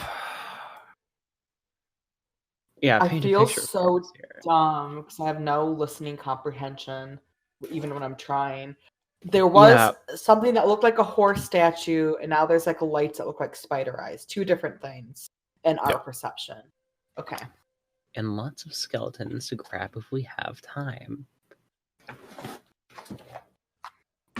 Okay, so you walk down the hallway probably about good 100 feet before you got to this point.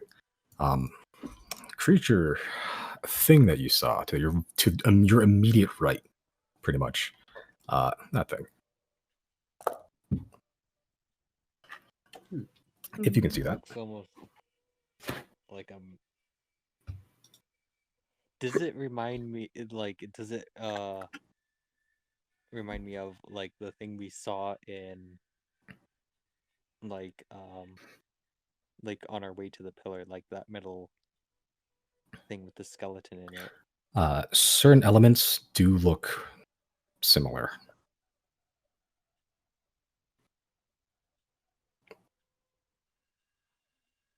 Okay.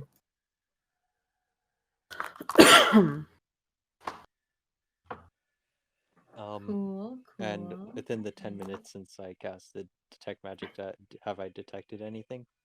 No.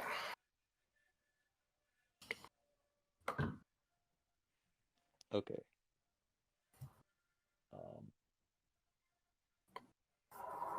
Just to be clear, the thing that looks like it has spider eyes is the blue thing. There's a statue that looks like it has horse hooves, not a horse statue.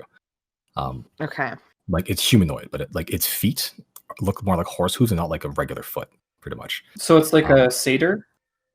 Kind of, except it has like regular legs, not like a horse leg. Just it's like where Okay. it's like regular human legs, but instead of foot, it's just like an ankle. Like it's just like rounded and it. like flat, pretty much. And that's still at the end of the tunnel with the light spider eye things. And this The- blue thing the- is something else. Yeah, at the very end of the tunnel, Okay, lights. we're getting there. So as Chris got spotted, quote unquote, lights appeared just all throughout the hallway, blue lights, and at the very end is what looks like spider eyes almost. Okay, but the humanoid horse hoof thing is still at the end in the darkness. This blue thing is just something else entirely. The spider eye thing and this horse hoof thing are two separate things. Yes, but is the blue token that we see on the map, is that the horse hoof or it's not spider eyes? We know it's not spider eyes. Like Is horse this hoof. horse hoof? Okay, we got there. Oh. Sorry that took so long. Okay. Okay, so the spider eyes thing, end of the tunnel. The very end of the tunnel. Yeah, Very end. Okay. Okay. I need everyone to roll initiative. Yeah. I don't even Epic. have my token on screen. Should probably put them on.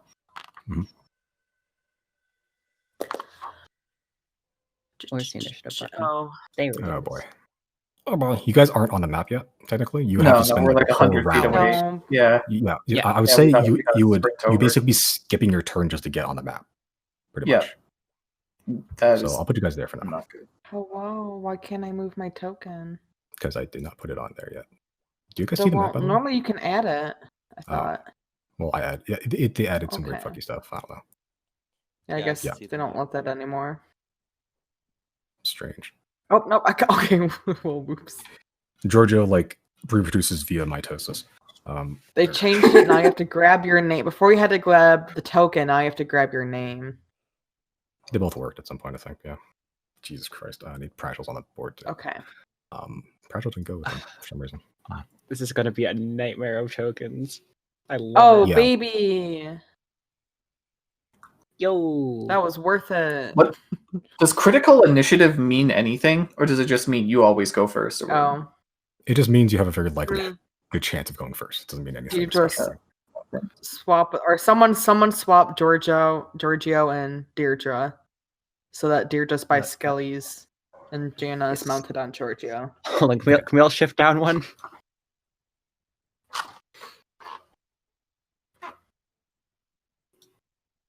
Thank you. And the squishy wizard is for some reason the spear point of this. Yep. Incredible. Oh, it's Chris. Of course it is. As usual. Mhm.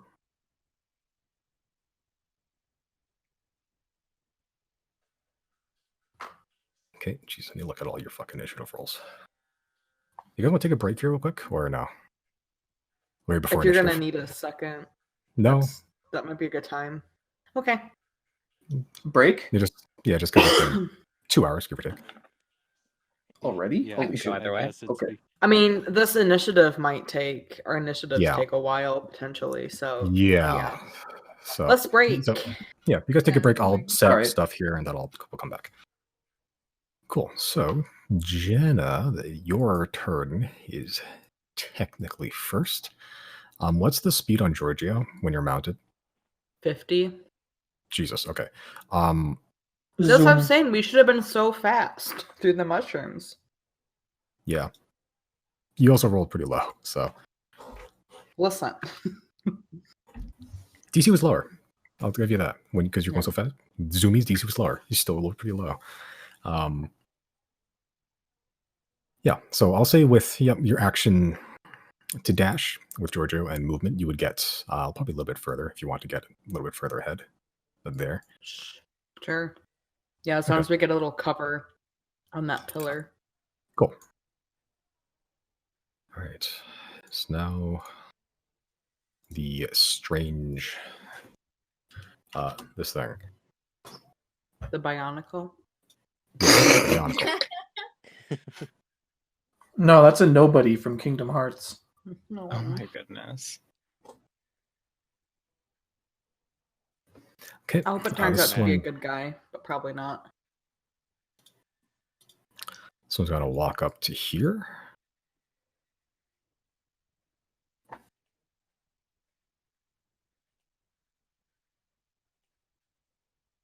Oops, let me reorder some things here. So the skeleton's about to get just obliterated into nothing, is what you're saying. Or me. Or you. Maybe Okay. both. We don't know. Chris, what's your AC right now? It's 14. Okay. That's with mage armor? Yeah. Oof. brings up from like 11 to a 14. Yeah. So that's a 14 to hit you. I'll cast shield then. Okay. Nice. You watch as this strange construct that is now glowing a bright blue with this single lens in its circular head that's close enough to a head as it can possibly be, sort of judders to life and begins to march forward in very eerie, smooth motions as the its left hand, the one that has all. We pay him triple. Look, we're paying 0 holiday times rate. 3 is still 0. Craig, you're doing God's work. Continue. Okay. It's fine. We pay him an exposure. Yeah, to all 3 viewers of our Dungeons and Dragons extravaganza. More than 0. What, That's ambitious. No, it what is if more than Craig 0. plays the character? Ambitious. Okay. You see another one from the pillars burst from the shadows and begin walking. It's not even running. It's like walking very fast. It's walking at the speed of a run, and it's sort of just like a toy soldier on speed, like those soldier dudes from Food Fight, where they're like walking and marching at like Mach 1. It's kind of like that. You see this one points the tube arm on its right as you hear a little high-pitched whining sound. Oh, that's a natural 20 on the skeleton. Oh, I doubt it's going to be alive after this. Okay. So Chris, as you sort of see the other movement on this side, just ahead of you, as you're sort of deflecting blows from these strange constructs, you see a streak of red light strike the skeleton as a lot of the bone structure around the ribcage of the neck begins to turn to ash. Like immediately, as it's now just like arms, a skull that just hits the floor, and just like the hips downward. It's a dead skeleton. Okay. That is a dead skeleton.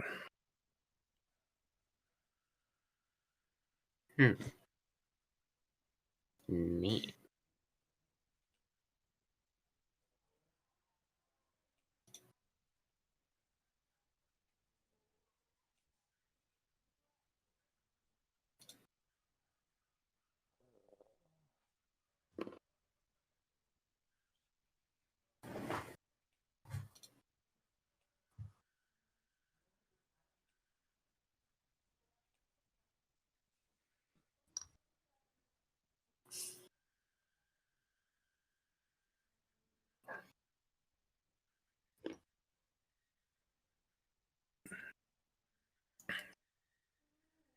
Okay. Deirdre, you would be using, assuming you're rushing into battle, you'd be using your full movement and action to move and dash to about that area. If I didn't use my dash, and how far away would I be from the starting area? About 30 feet? Difficult to tell because that's off the map. Yeah, about 30 feet, but then you'd be like, probably hard to tell. Within 90 feet of the 2 ones next to Chris, though. Probably, yeah. Okay, because I got a fun new spell I want to use. It's called Summon Celestial, and it has a range of 90 feet. So I'm going to remain off the map, and centered on the glowing stone of the skeleton, I would like to summon a Celestial. Okay. At 6th level, as a defender spirit. So I'm going to put that out. That is, it is a large creature, so it's big. Okay, so it should be like And- that. Yes. that is the way it should be. And yeah, it acts immediately after me in initiative. And my bonus action, I'm just going to tell my skeletons to rush forward and arch when they can. So I'm assuming they're going to take their next turn to dash and get there. And turn after that, they're just going to start shooting the blasty robots. But for now, we got a big, giant, like, fuck you thing going on there. So that's the end of Deirdre's turn. Let's fuck some stuff up. So I cast it at 6th level. I get 3 attacks. Let's go. It has a +9 to hit. I got all that settled. Let's do it. Starting with the one on the right. Okay, that hits. 2 of them hit. Okay. So that is. Oh, that's okay. Yes, that 18 radiant damage, and then 19 radiant damage. And then the Celestial gains 1d10 temporary hit points. And if Chris wants 1d10 temporary hit points, I know you have the motivational speech up, so you probably don't. So I'm just gonna let's roll 10 temporary hit points. So it takes a total of 37 radiant damage. Okay. That is so much. Yep. As it strikes down to the one to the right of Chris, see a lot of its metal plating begin to singe and burn, but it's still standing. Not looking great, but it's still standing. Sweet. And that's its turn. Okay. Does this thing have hit points? Yes. Okay. 50 from casting at 6th level, and 10 temporary from its thing that gives it temporary hit points. Okay. Does it have AC? It does. It has 19 AC. Wait, 11 plus 6 plus 2. What is that? 19. Yeah, 19.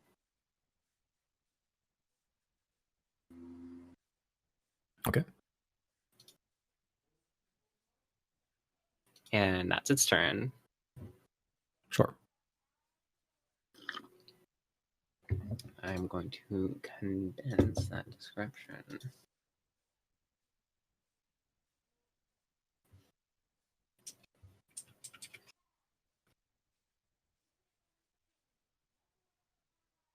Okay. Sure.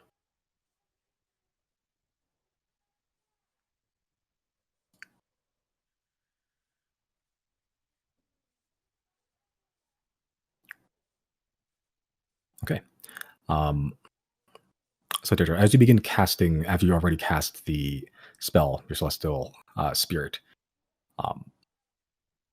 pretty much everyone that's running down the hallway at this point, including Chris, you would be able to see that light at the end of the hallway just get a little bit brighter, like a secondary light, like a brighter light begins to go next to it as a very fast streak of blue crackling light just whizzes by everybody.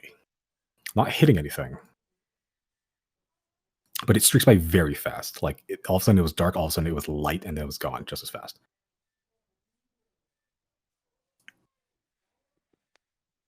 Oh wow. Yeah. Oh, so it's kind of like Guardian laser beam from Breath of the Wild. Just a pew. Not unlike that, yeah. I'm not good at this. Okay. Is the music Zero. playing? No, the music's playing something else, but you can imagine it's playing if you'd like. Just give yourself PTSD again. Zero. I'll say with your movement and bonus action, you can get up to about that point. You still have your action left. Okay.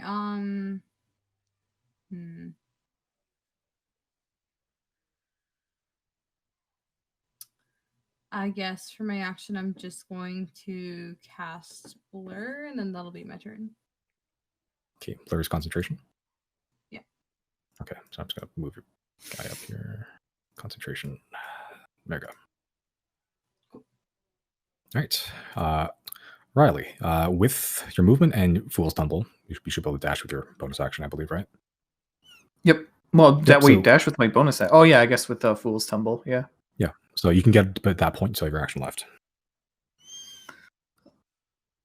How far would I get with that? To where you are right now, movement bonus action. Okay. Just simplifying things, so I don't have to keep track of a few things all the time. Shit, that's Sorry, not I'm at gonna all run what to I the wanted. restroom really quick. I'll be right back. All right. My movement and an action. Okay, that would be a little bit of a tough sell getting over there. I wouldn't be able to like shoot something past this pillar, would I? Would this count No, as like it's cover? completely. Yeah, from where you are to there, it'd be basically total cover. Yeah. Okay. In that case, I've already used my bonus action, so that's not happening.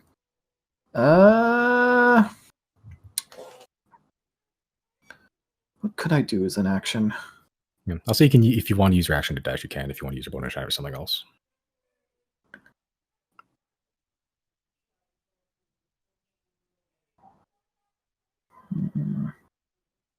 No, you know what? I can see it. Well, no, I can't see it from here, can I? You can see the lights Like- it's giving off, but that's about it. Would it be plausible for me to like drop a thunderclap right on an enemy, or is that like too big brain? Thunderclap, I believe, is like a melee thing, isn't it? It's like close to you. No, it's within 100 feet, I think. Thunderclap, the cantrip. Yeah. The sound Create a can be burst heard from of 100 feet. Yeah, true. Okay. Range 5 feet. Never mind. You're right. That wouldn't be very useful. All right. What a deafen Uh, zero next to you. I want to hear Riley make it clap. Yeah, make your hands clap. Give us some Colonel. Bonus action used, so that's not happening. Or if you want to use your action to dash instead, if you want to use your bonus action for something else, you can do that. I'll do that. Just camp out where I am and give inspiration to 0. Oh, Let's fuck them up. okay, that's your turn. Yep. All right, so it's Giorgio Skeletons. You can decide amongst yourselves who goes first, and that'll be the order for the rest of the thing. Well- Not like it matters too much, Well- but All Doesn't skeletons matter are for doing is George. getting there. Giorgio shares Jana's initiative until dismounted. yeah. What's the movement on Skeletons? Like 25 feet? I think 25 or 30 feet. Okay, yeah, so same rules as everybody. Like, movement, action, they'll get about there. They're just there. This turn, that's it for now. Next turn is when they're going to start firing. Yep, next turn you're basically on the map and fighting like normal. Yeah. Okay. Hold on.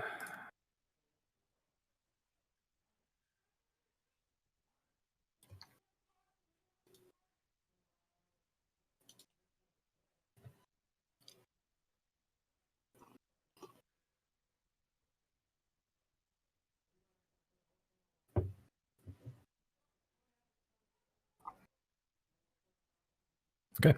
Chris, it's now your turn. You're surrounded by 2 strange constructs, and a big fuck off angel showed up out of nowhere. I think what I'm gonna do is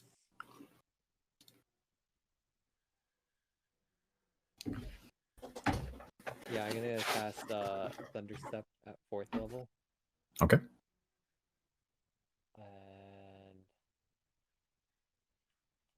I think I'll teleport.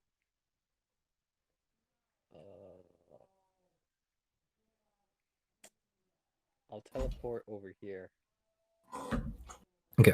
What's the damage radius on Thunderstep? Let's see. 10 feet, I believe. 10 or 5 feet. One of those two. Please don't Yeah, it's hit 10 my feet. angel. 10 feet?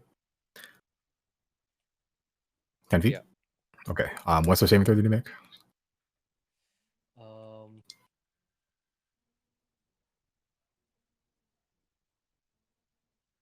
think it was Dexter or Constitution. Okay. So I need the 2 things and the angel thing to make a Constitution saving throw.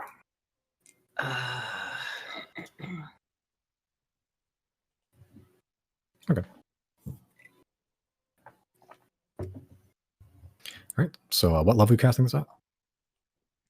4th. Okay. So roll for damage. Okay. So it's 18. Yep. So nice. That's 9 halved. That Yep. is So 18 total, 9 halved. all of its temporary HP is gone.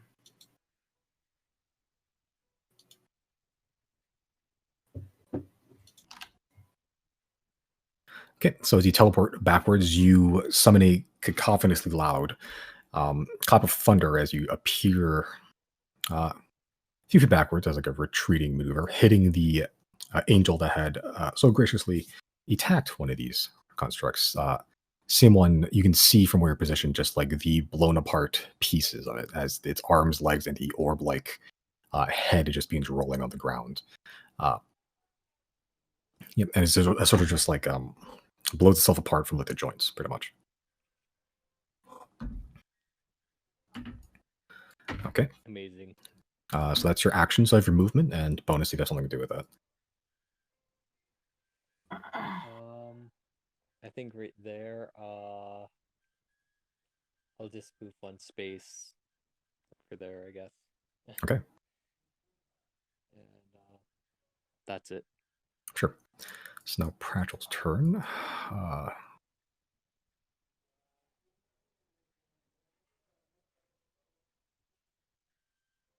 Yeah, sake of simplicity, I'll just have him spend his movement action to get up to there. Right in the middle of everybody. Sick. Jenna, it's now your go. I think she's going to shoot it with her bow more on the pillar. That's all she can Okay. really do. Mhm. Doubt it will do anything, but we're gonna try. Okay. Okay. Has this thing acted yet? I couldn't keep track of which one of these things had done something. It has. This is round 2 now, so everything is active at this Okay. point. Okay. Okay, so he's gonna take a pop shot. Yep. Sick. Roll for attack. That hits.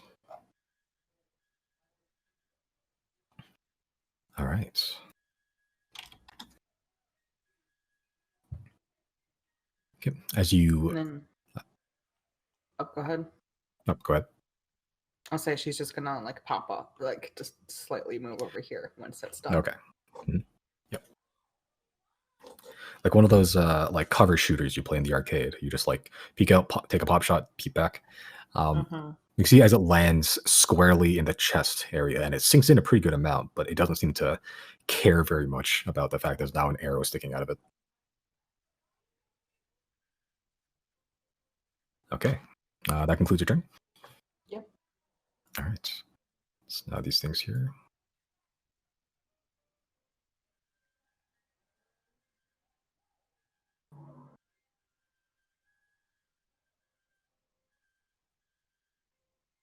Just for clarification, what I really want is I just be hiding behind this pillar. I can't go exactly down the middle, but that's what I'm trying to achieve. Yeah, Okay. no, yeah, I gotcha. All right. It's now the thingy-majiggy's turn.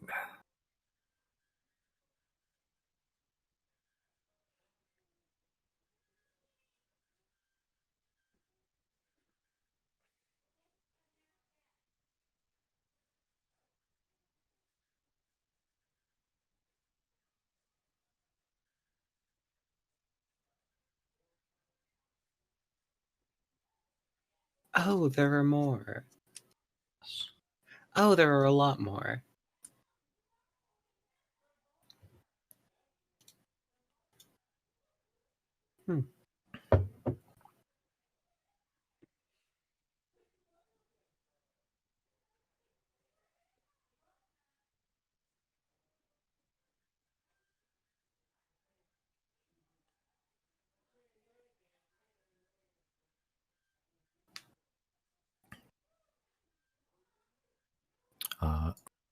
Okay.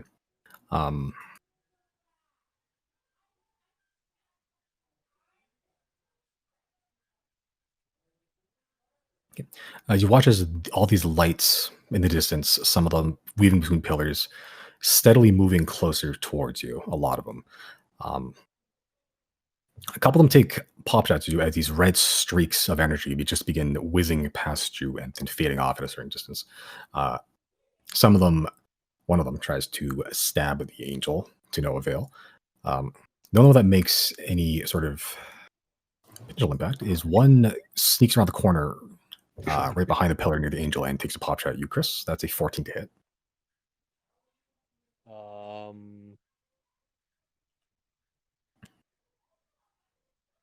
Yeah, I'll do shield again. Okay. Yeah, and one takes a pop shot at you, Riley, but misses pretty badly. Aye. Okay. Deirdre, you go. All right, so now I'm here at the bottom. Using your whole movement, yeah, you'd be about there. You still have your action left. Okay, so I'm going to cast Spiritual Weapon at 4th level on this dude here there. That is right on top. On that dude there, and that will be my fun little leveled spell for the turn. Let me just figure out where that is. Where did I put it? There it is. Does a 17 hit? Against that thing, yes. Sweet. So that's going to be 15 force damage. Okay. As your skull just headbutts this thing solidly right in the chest, pushing the arrow deeper into the wound, quote unquote. And then I'm gonna. You said force damage, but for like 5 seconds I just heard horse damage, and I'm like, haha. That's Right not on. what you said. Then I'm gonna slap it with a chill touch. Does a 28 hit? Yes, it does. Awesome. That's 9 necrotic damage. Okay. That ignores resistance. Yep. And that's my turn. And now we got this big fucking angel that's gonna hit it. So let's go. 25 hit. Sure. Assuming yes. 11 radiant damage. Still up? No, it's not. Sweet. And so then it's gonna go over here and make some more hits on this one. That one does not hit. Okay. Just the second one. The 20. Wait, oh, yeah, that one there. 20 hit? Okay. Sorry, I yeah. didn't see that one. Yeah. 14 radiant damage. Okay. And I will take the 7. It now has 7 temporary hit points. And that's all, folks. Okay.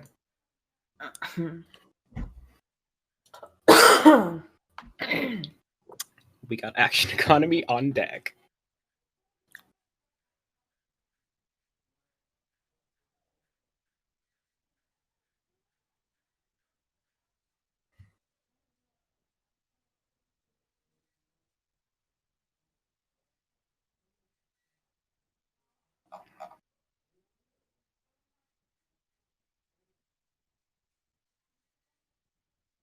Misty is here, right? Oh yeah, I mean I'm here. I didn't hear my name called or anything. Did you guys? Yep, sorry. hear? Nope. Okay.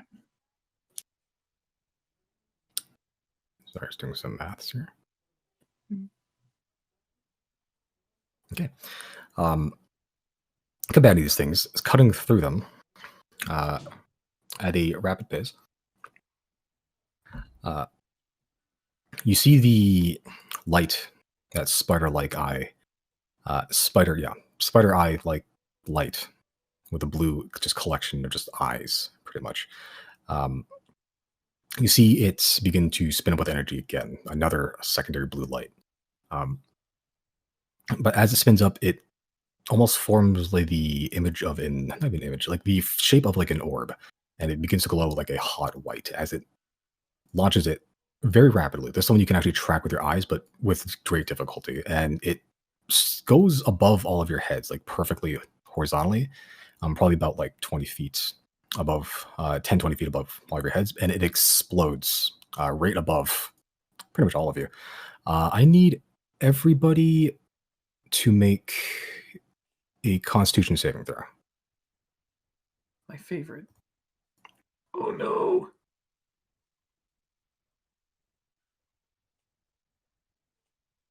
Not loving that. Oh,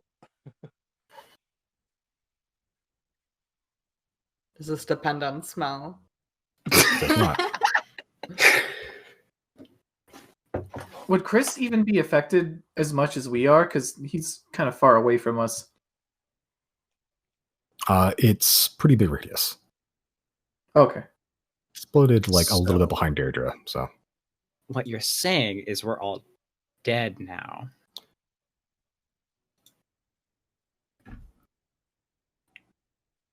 okay.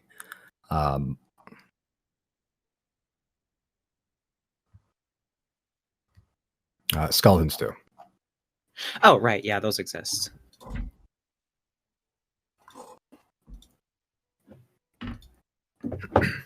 Interesting. Okay.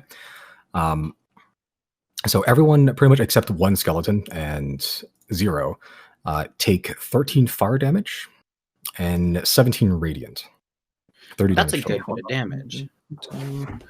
13 and 17 is 30, so 25 on top of losing the temp HP. 25, 55. So it's 30 total? What was the original? 30 damage total. 13 Oh. fire damage, 17 radiant damage. 30 damage total. Yeah, that Um, that now kills me. yeah, to everyone except one skeleton and Zero, pretty much. Okay, and what are concentration checks? Half the total of the damage you've taken? Yes. Okay. So 30. That's our 15 for you. That's not going to do it. That's a goodbye angel. 13 and Uh, 17? Yep, 30 damage total. I think I've said that quite a number of times. But Okay. Yeah, as also everyone that failed is also blinded. huh. Oh, fun. As this orb hovers above you and explodes into blinding, burning light, your eyes just go shock white and you can't see anything around you. Okay, and is that half damage on fail? Or Half damage on No. fail. yeah, because I'm gonna be real with you, this skeleton ain't surviving half damage. I just totally deleted all my skeletons when they should be cast. Basically, I'm asking you, is the skeleton alive? No, I don't think they are. None of them. Eyes. Okay, so half damage Eyes. on fail. Hmm? Yeah. Let me- Zero, you managed to see this orb coming and just instinctively shield your eyes. Oops, I need to make one for Pratchell too. Whoops. That's 30 damage to Pratchell. He's also like super blind. You know, Zero's going to make a concentration check for Blur, which you took 15 damage, so that's half of that. So you'd be DC of like what, 8? Oh wait, so I took half damage? You took half damage, yeah, because you succeeded on the initial Constitution saving throw, Yeah. and you're not blinded, so you got that too. Good God. Yep, but you still need to make a concentration check for Blur. So that's a Constitution saving throw. You just need to beat an 8, pretty much. You're good. You're fine. Oh. Barely love affected. that. Yeah, Blur's still up. Where's mine at 20 con save? Haha, my health is at 69. Haha, Then- nice. I'll be sure to not hit you anymore, just to keep that magic number going. Good call. Good call. Cool. Speaking of 0, your go. You watch as Okay. everybody's just like squinting and like can't really see anything. They're just like flailing about. Ears a bit ringing a little bit. Yeah, as a sort of like very not incredibly loud, but a noticeable like whirring sound further down the tunnel constantly. Okay. If I wanted to come up behind this pillar here and use it to hide, I want to pop a shot off at the bionicle on the left there. Okay. Am I able to hide anywhere here? Like, I feel like You want to use but there's no bonus actual action like, hide? Yeah, I'm gonna use my bonus action to hide. Okay, make a stealth check. I'm saying, where do you want me to place my token? Doesn't matter. You can place it there. That's fine. Or just like just down there behind cover. You can take a pop if that's what you want to do. And I'm gonna use the unbreakable arrow. Okay. Right. Okay. Make an attack roll. Okay.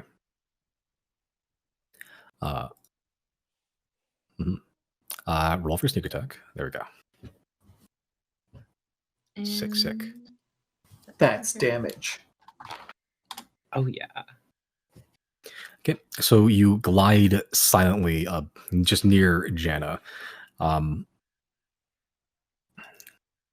pretty confident that you'd have the upper hand. You just take a pot shot at the bionicle on the left. Doesn't notice you as you take your time, aim very carefully, and hit it where there's not a lot of metal seemingly covering it. And you start pretty deep, and the unbreakable arrow being unbreakable just goes, like, sticks in pretty deep. Doesn't do any extra damage, but, you know. Just for future reference, what are the rules on like called shots again? Like if I wanted to shoot for like, I don't know if this thing has any fucking obvious eyes, but like if I wanted to go for the eyes or something like that, is that something I could do? And if so, what are the rules on Well, that? I don't have rules for called shots right now, but I can just wing something if you want to try something like that. Okay. Okay, that's my turn, I guess. Okay. Riley, you are blinded. Like your Uh-huh. ears are ringing a Right. little bit. You can still hear, but you Okay, just can't so- see anything. All right, Riley's gonna like scream, "Oi, Chris, you still up?" Yep. He is going to follow the sound of Chris's voice to about here and drop mass cure wounds. So basically, everybody except Deirdre and the skeletons are getting in on this. Does that require you to Oh, see boy. something? It does not. Wait, what is the S there? Somatic? The visual. Semantic, but like verbal? a V is wave of verbal. healing. Wave healing point in your range. No, it doesn't require you to see anything. You just have to be able No, to it doesn't. point. Cool. Oh, Sick, thank sick. God. Yeah, that's totally Oink, fine. we all get 14 healing, so we healed half that. Oh, that was pretty shitty, wasn't it? Nice. Yep, that was really garbage healing. Hey, What that's can you better do? than nothing. I mean, yeah, but it's that times what, like 4 or 5? What do you mean? For Oh, well, each true. person. Yeah. That's yeah. Sure. Yep. So everyone And, gets 14 healing except for Deirdre because undead. Yeah. Yep. And I'll So- also coat sword in. Let's go electricity. And that's Okay. my turn. Oh, I forgot I still have inspiration. Okay. Is the blind still active? That you do. with that? Speaking of Riley, as you're sort of blindly stumbling your way through the crowd, feeling for Giorgio's ass and like walking around it and just like smoke bombing this mass cure wounds, knowing where your sword is, you sheath your invisible sheath, and as he does, coats with electricity. At the end of your turn, that's your end of your turn. Mm-hmm. I'll make another Constitution saving throw. Sure. Oh my god, I can't roll worth anything today! Nope, still blinded. Okay, it's just the blindness. I can deal with that. Yeah, so you're still very blind. Giorgio, say the same initiative, but I'll let him say for now. Skeletons are dead. All your skeletons are dead? All the skeletons are dead. They only have 13 hit points. Okay, so I'm just gonna get rid of skeletons initiative. I'll let Giorgio roll for his blindness now. So making Constitution saving throw for Giorgio. Come on, King. Yeah, Yep. baby. Super unblinded as the light comes back to his eyes. Not that you could see, but he can see now. He can see that he's a little bit more singed than usual. I think he was already singed at some point, right? But now he's extra singed. He's like crispy. Oh no. But he's fine. Like your health, his hit points. Jesus Christ. All right. That's the end of his turn. Hold on.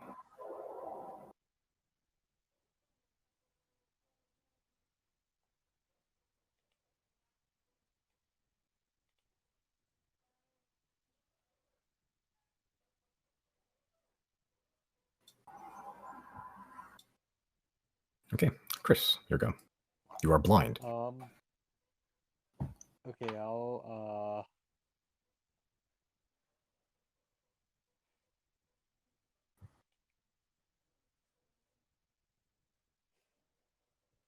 if I use haste on myself, do I need to see myself?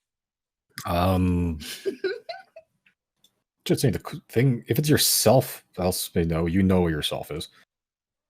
Okay. Yeah. I'll say if it's yourself, you can find yourself pretty easily, even when you're blind. Okay. Yeah, I'll cast haste then.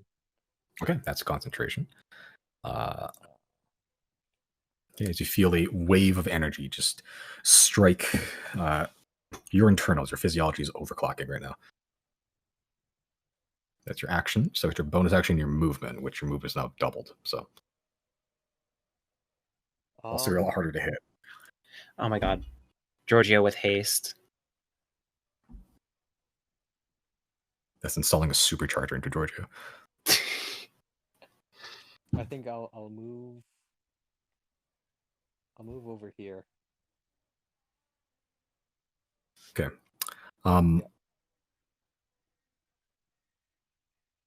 Sure. You're blind, so make a general perception check.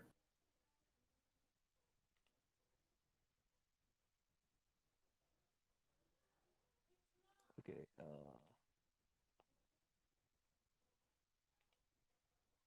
Okay, yeah, good enough. I'll say you're able to find a pillar well enough that you don't overextend and you don't underextend. You find yourself right where exactly where you want to be. Okay.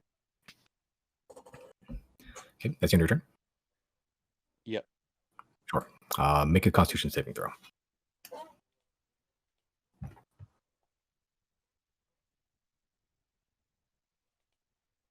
Okay. Yep. And you are no longer blind either. As you find yourself, the color coming back to your eyes, the ringing stopping to become the whirring of these constructs marching towards you.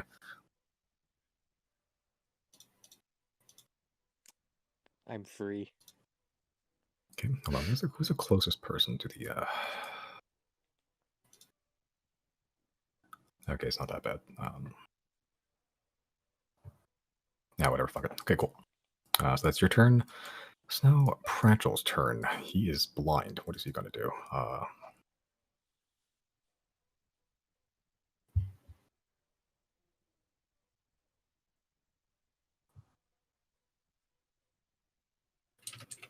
Okay, he's going to attempt to stumble over to one of these pillars. Attempt.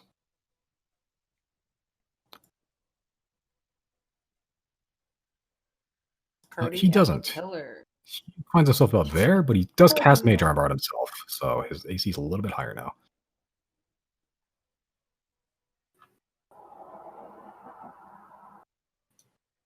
Okay. Yeah, he sort of just walks ahead of you, just going, ah! And okay, Jenna, you go. All right. Can I roll for my blindness first?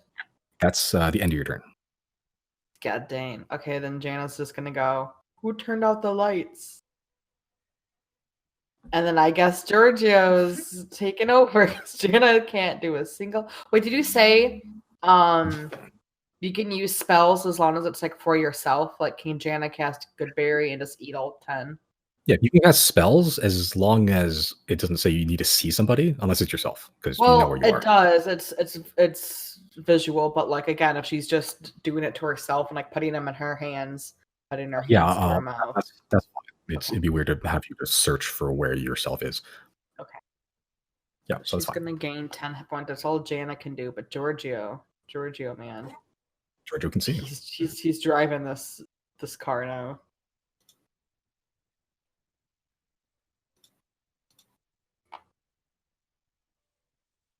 And he's gonna go in. Oh no. That will not hit, unfortunately.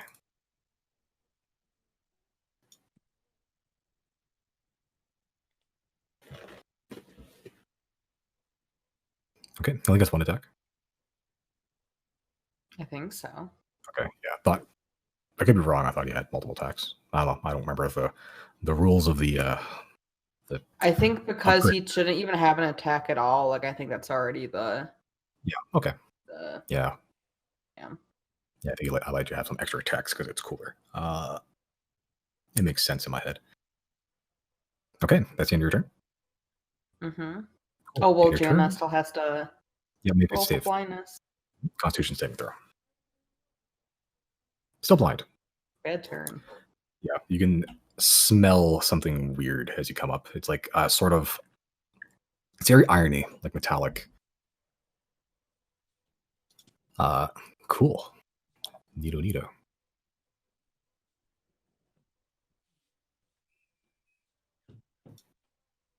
Okay, the one closest to Jana is just going to take a swipe at Jana, pretty much. Which I believe might be at advantage because blind. Yes. Yes, correct.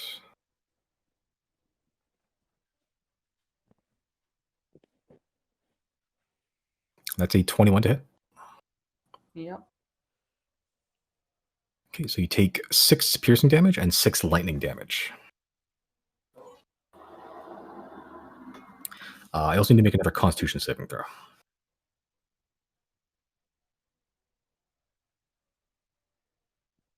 Okay, you're good.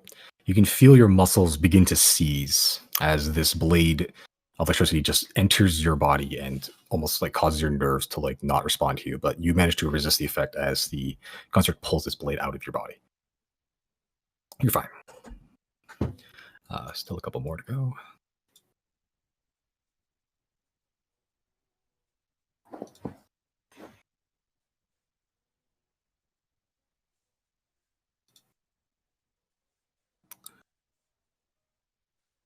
What about there?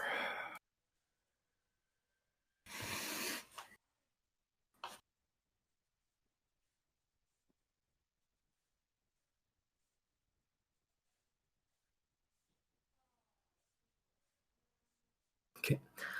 The 3 of these ones are going to shoot. 2 of them at Chris. One of them would be at half cover because it's kind of shooting at a weird angle, and the other one's at Pratchell.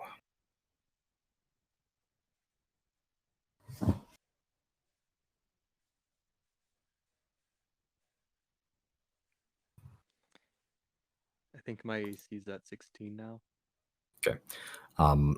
So one's a 22 to hit, which I believe even with shield would still hit you. Yeah. Okay. One misses you. The other one does hit Pratchell. Yeah. Yep. So Chris, you take 13 radiant damage. As you get hit with this laser, this red laser, it strikes your flesh, and you can see this big singe mark immediately where it struck. Oh man. Okay.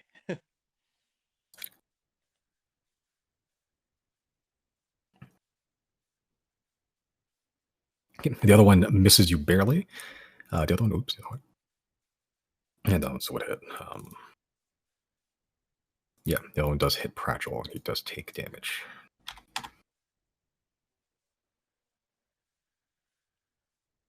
Okay. Deirdre, you go. Deirdre's going to try and attack the one that was closest when she could see last, which would be the one next to Jana, and just go for that. Taking a big assumption that still they're going to feel it out with a chill touch first. And make an attack roll at disadvantage against it. Yep, that's all hits. There. Sweet. That's 11 necrotic. And feeling it connect, she's going to go for it with the spiritual weapon next. Just I put don't that have to. there. It's no longer alive. Does Deirdre know that? I guess not. No. So Deirdre's going to go over there and bite at nothing. Okay. Yep. As Jen, you don't see this, but you hear the sounds of metal hitting stone, like a lot of it. As something next to you just crumbled, and you hear this like big chomp noise immediately after. Not sure what that was. And I guess Deirdre's going to stumble towards this pillar for cover, and that's a perception check has been the running theme. Perception check. That's close enough. It wasn't Okay, too far. Yeah. Yeah, just going for like behind it, looking for cover. You know the thing. And that's the turn. And yeah, I'll see your perception high enough that you fucking like. Yeah. And con save. Yep. Constitution. Just get rid of the blind. Ooh. Nope.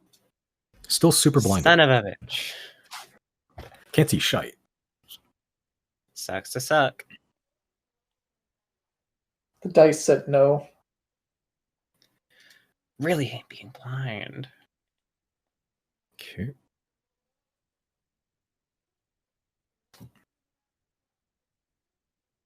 Okay. The light, the people that can see, the light at the end of the tunnel begins to whir up again. It coagulates into a blue energy as it again streaks forward towards the only thing you can see clearly now, which is Prashel, who unwittingly stumbled into a bad spot. That will hit. Is Oh, that could be Prashel about worse. to get disintegrated? Could be worse. 27 damage. Could be worse.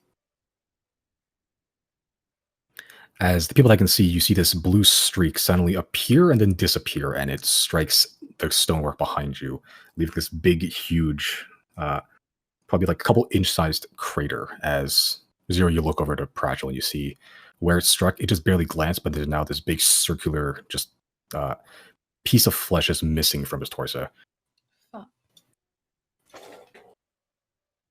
He's not looking great, but he's not death's door yet. He is bleeding profusely. And we can put that back in. All right, that's that. Zero, your go. Okay, I'm gonna use my movement to get. Sorry, Roll20 is being a bitch. Like it's moving the map around every time I try to drag the token. It's stupid. Anyway, I shouldn't have any trouble getting there, right? Just because Deirdre's right there. That's your dexterity is high enough. Yeah, I'm sure. Or you could even. Okay. Yeah, that's fine. Okay, so I'm gonna use my movement to get there. I'm gonna use my action to pop off another short bow attack, and then I'm gonna use my bonus action to hide again. Okay, are you gonna hide before or after the attack? I guess before to get the sneak attack. Yep. So make a stealth check first.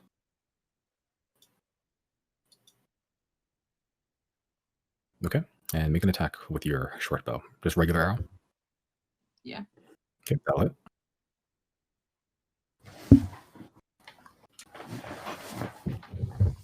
Okay. And how's it looking so far? The one you just shot. Yeah. Okay, so you peek around and you see the body is facing you, but the orb is like looking towards. It's like the orb almost like rotated entirely on its axis, looking towards Chris. So when you take a pot shot, you do hit. But when you strike it, it's almost as some sort of like force partially deflected it. Like when it strikes the armor itself, it strikes hard, but then it's like the force impossibly just like shifts away and it doesn't get all of the damage. Let's see. So overall, it's still looking pretty okay. Yeah, it was pretty much untouched till now. Okay. Give me a second. Let me look at what I have really quick.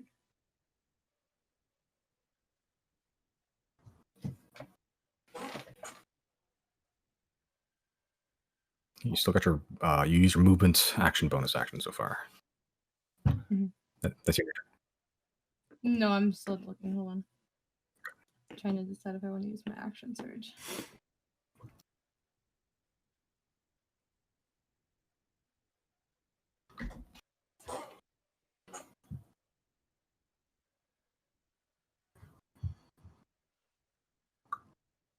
How is that?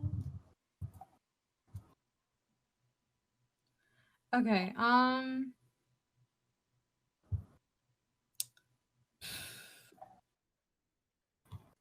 If I throw my truth seer, it's just like wherever it lands, that's where it lands, right? Like I have to go retrieve it. Pretty much, yeah. You can spend a ritual thing for an hour with a book to get it back wherever, but like, yeah, it doesn't come back to you if you throw it. Okay. Let me see. With action surge, I only get an additional action, right? I don't. Wait, I do have extra movement though, because I only use like what is that? Like 15 feet of movement. Yeah, 20. I only use like. Oh yeah, 20. So I have 10 more.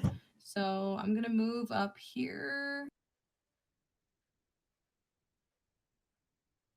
And from there, I'm going to throw my Truth Seer, and I want to use one of the my last charge, I guess. Okay. I want to use the last charge for. Hold on.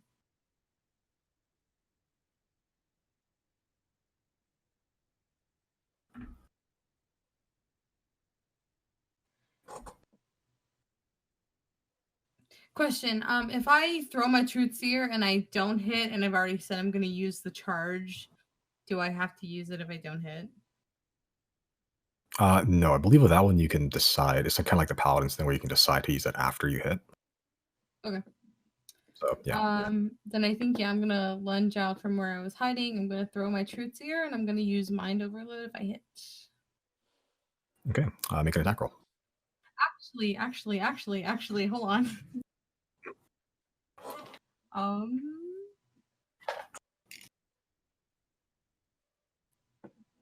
Sorry, hold on. That's what I promise.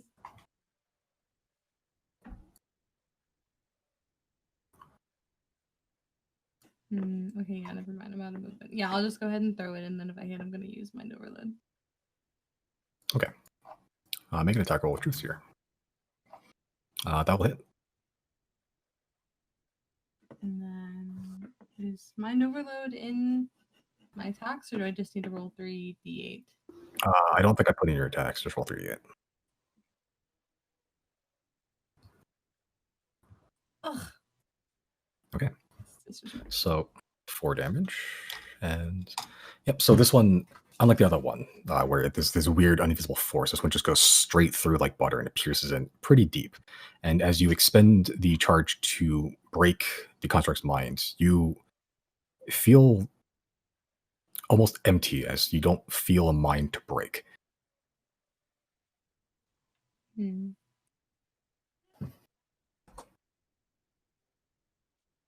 Okay. I guess that's my turn. Okay. Riley, here you go. Still blind. Yep. With no guiding voice around him and hearing the fucking chaos of the battlefield. Anybody else need healing? Ah! Oh, exactly what I wanted to hear. All right, he's gonna stumble his way over here, and then I guess drop another mass cure wounds. Okay. Sure. I'll say that's pretty much everybody again. Deirdre, undead. Except Jenna. I don't uh, think Jenna's in range, is she? Was it 30-foot radius or some shit? It's massive, like fucking. Never mind, she definitely is. Okay, I didn't even realize. I think it was. But Deirdre Alright. remains undead. Let me just find my spell yeah. slot. That's all my 5th level spell slots, so please be good. fuck! I rolled even worse! How? What are Just all these getting- ones? So many ones tonight. It's ridiculous. Nice, come on.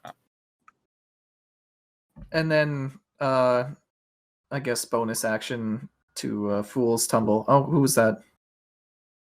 That was Brandon. Okay. There we go. There we go. Bonus action, Fool's Tumble, and just fucking stamper around until he finds the ability to hide behind the cover. Do we all get that healing? Yeah, Yes. pretty much. Okay. Yep, so 13 healing. Again, better than nothing. Yep. And since that's everything, I assume con save now? Yep. Was that a yeah?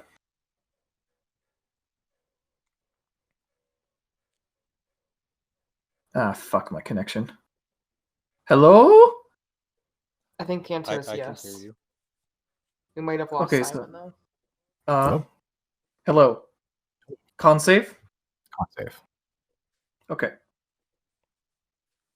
Maybe. You can feel the elements of color coming back, but it's still not blurry enough to make out actual objects. So, all right. Not Does clear that enough to make mechanically actual mean anything, or am I still blinded? Still Okay.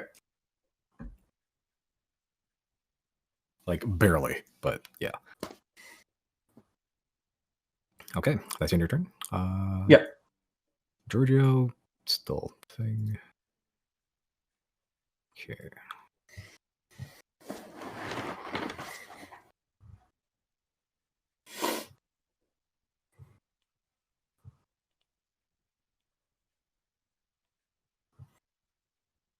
All right, Chris, your go. Okay. I think I'll move over here Okay. and I'll do pulse wave at level 5 on this thing. Jesus. Okay. Needs to make a what save? I think strength, I believe, right? Constitution saving throw. Constitution. Okay. DC 17. That's a hard no. Roll damage.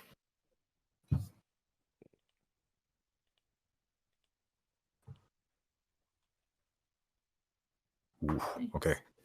Them some numbers. All the damage. Yep. As you just walk up and you do this like almost Shaolin monk like palm strike against this thing's chest, you sort of like blow it apart like pretty badly as its limbs and head, the orb just rolling on the floor pretty far, just scatters pretty much like a shotgun. Dead. Yeah. Okay, that's your action. Still got a bit of movement left, I believe. Yep, you only move 10 feet, so 50, I believe.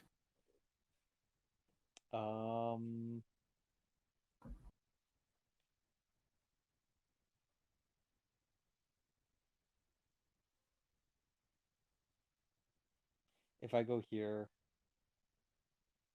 would I get half cover from this thing over here? Yeah, I'd say you would. Okay, then I'll move there then. Okay. All right, so that's 30 feet, I believe. Cool. So just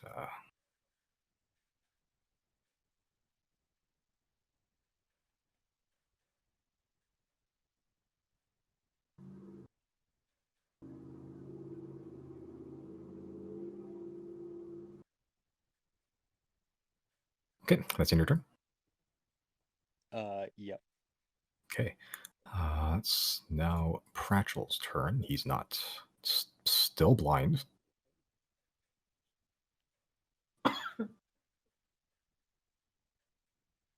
Hmm.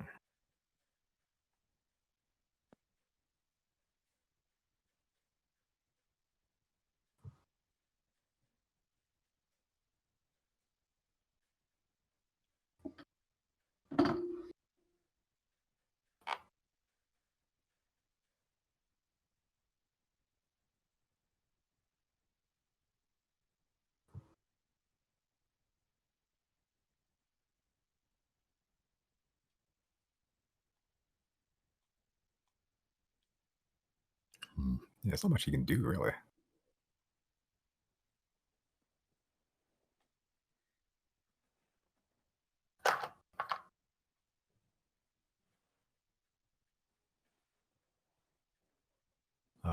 Nope, like an old dude, he's just gonna wander blindly and attempt to find another pillar to hide behind and see if he does it.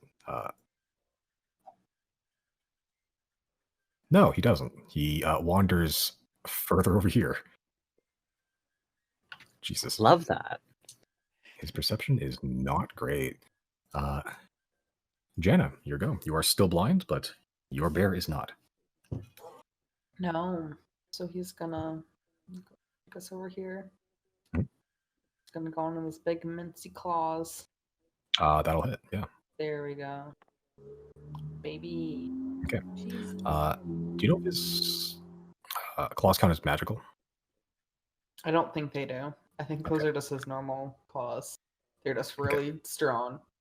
Okay, yeah. So as he begins to strike, this one has a little bit more oomph as he tries to strike, and some invisible force almost like pushes it away slightly, and it doesn't strike as hard as you think it would be.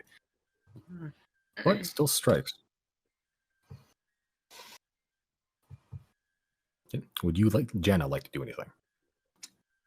I think she's gonna eat some more berries because it's the only thing she can literally do. You can still make attack rolls. You just have a disadvantage on them.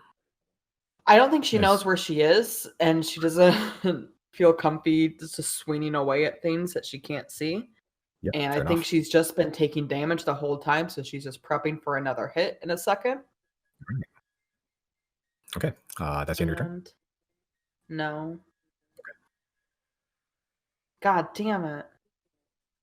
Yeah, color's starting to come back, but it's still really blurry. You can see some vague blue shape in front of you, but not enough to make out details. Still blind.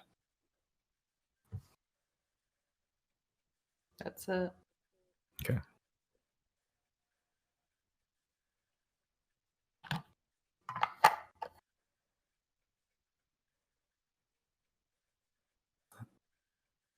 Here.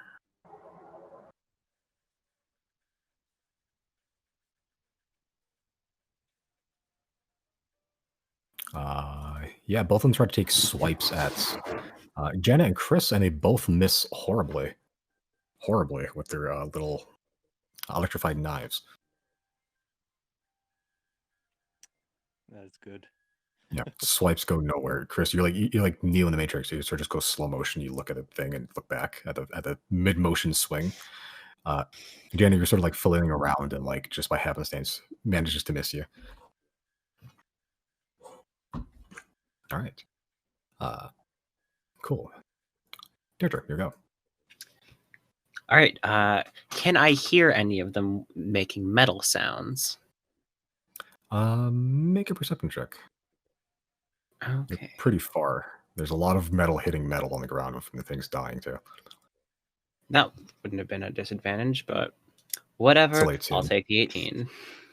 I'll say you get the vague location of the one closest to you. Very vague, but something. Close enough to be able to make an attack roll against it. I'd say yeah. Disadvantage though. Yeah. Okay, so I will do my fun little combo of, let's start out with the spiritual weapon, get that out of the way. Bomp. 15 gonna do it? Just barely hits. Sweet. That is bump. 16 force damage. Okay. And then gonna get it with a chill touch. Yep, still hits. I'm assuming that's gonna hit. 16 necrotic damage. Ooh, good roll. Okay.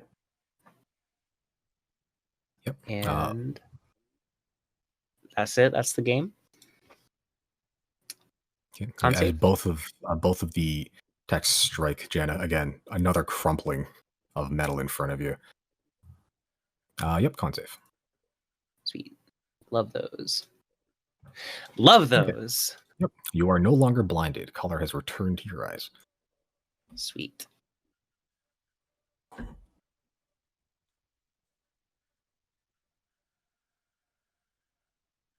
All right.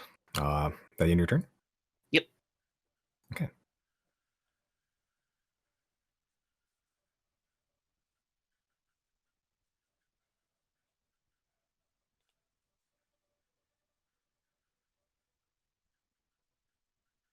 All right.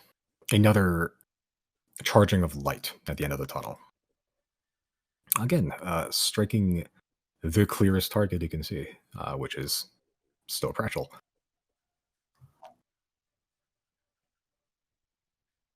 That one still hits.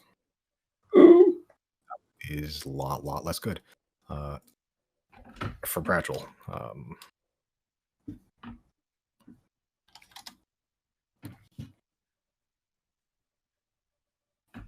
Okay.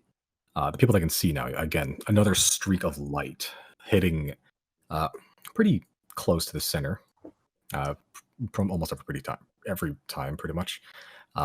Striking Pratchell pretty squarely in the gut, and it pierces straight through as the you can see the light hit Pratchell and it sort of stops in Pratchell, but then something else continues to keep going and it strikes the ground right next to Deirdre. Pratchell ain't looking too hot. He's still up though? Barely, but yeah. Trooper. Yeah, he's bleeding. He's almost disemboweled. Go, Grandpa. And he's just stumbling. Or what is Pratchell's deal? I cannot figure him out. There's now a probably like solid 2-3 inch like gaping wound in his gut right now. Go get That him, Chief. is the thing. Zero, your go. Okay. Okay. I'm gonna use my movement to get like.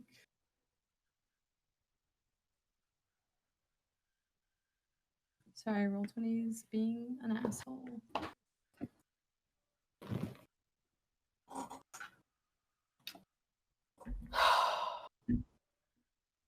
God, my cat is covered in glitter. How did that happen? Fabulous. She's been laying under the Christmas tree the whole time, and just there's like Oh. glitter on the tree skirt. She's just covered in it. Okay. Holiday flavor. I guess from here I'm going to. I'm gonna use my bonus action to manifest my echo, if you will. That's literally what it's called. It just sounds. Your fighter thing, yeah. Yeah. Gosh, I should And have a token so- for this myself. Damn. Am I able to because 15 feet away from me is right between like Chris and the pillar? Is it able to occupy that space? Yeah, I'll say barely, but yeah, it's a squeeze, but a thing. Okay, and then next question: can it squeeze even further past the bionicle so it can be like across from Chris on the other side of it? By going that direction, Think I know about I could there? just go around, I guess, if I wanted to. Yeah, I'll say that weird face is your echo. Okay. Okay. Yeah, sure, why not? Okay. And then I guess from there it's going to make an attack Okay. with just like a regular I should say in your feature description. I'm not super familiar with all the things yet. Yeah, I'm not even. For sure, just a weapon attack though. Yeah. Okay. Just any weapon that I have on me, right?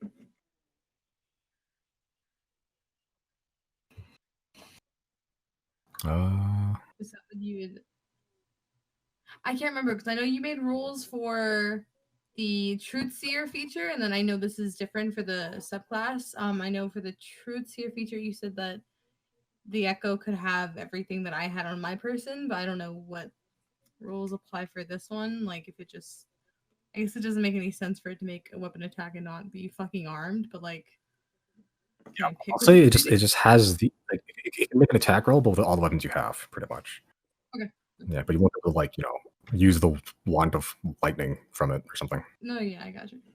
Okay, yeah. So from there, it's going to make a messer attack.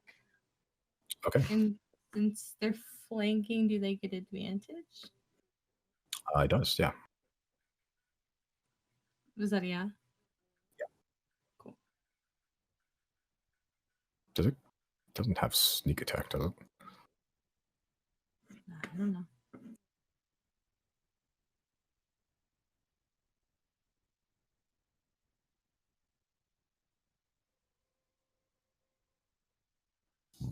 Is a messer a finesse weapon? It is, but it's a weird feature where it's like, If it's a finesse weapon, you get sneak attack. Right, but it's not me. Oh, right.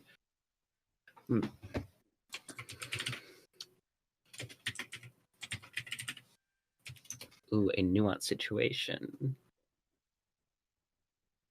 Honestly, for now, yeah, sure. Why not? We'll see what the actual rule is later, but for now, sure. Yeah, it is any attack you make with a finesse or ranged weapon once per turn. Okay, so, oops, hold on. Yep, as your echo sort of appears 15 feet ahead of you, exact copy as it sort of just looks, you make eye contact and it runs squeezes past barely with your highest dexterity, and it sneaks behind the construct, and it slams down with the slightly curved saber messer that you have. And as it strikes, an invisible force sort of almost guides it off course, and it glances a little bit off. Doesn't do as much damage as you thought. Okay. I needed to use my action to make that attack. Yeah, I did. Yep, that's just a regular attack. Yeah. Okay. So that's my turn. I made him rewrite the feature on Truth Seer because you basically have something else that does the same thing.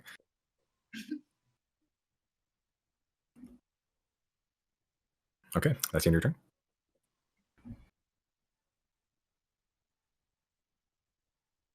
That's the end of your turn. Sorry, I said yeah. Okay, sorry, I didn't hear. So I'm not supposed to talk. Sorry. All right, Riley, you're going. You're still hearing sounds of combat, but still can't see very much. I know that I'm near the wall, so I'm gonna get my sword out and start like tracing the wall. Take the other one out, try and reach for the other pillar, and then once I reach it, I'm gonna camp there and say, "Is anyone around?"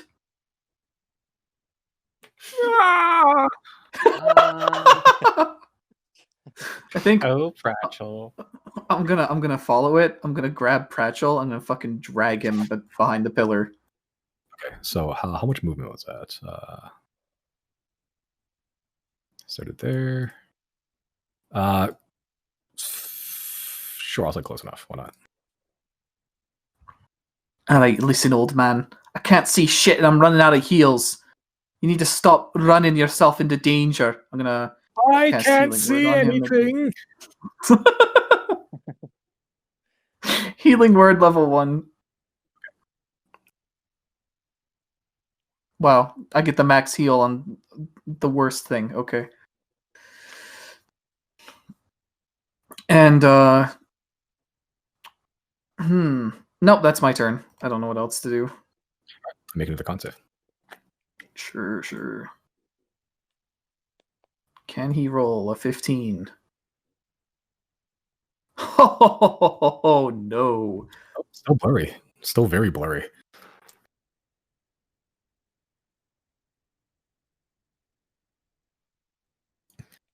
All right, and that's the end of your turn. Giorgio, end of his turn. Okay. All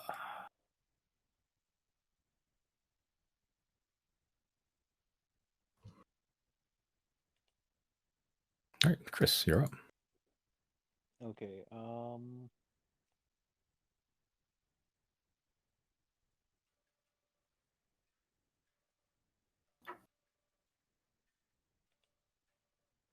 Yeah, I sort of look ahead, Zero's there, and you look behind, Zero is also there. Very confusing. Yeah.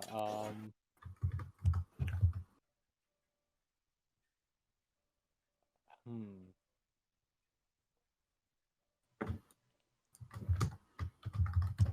I think what I'll do is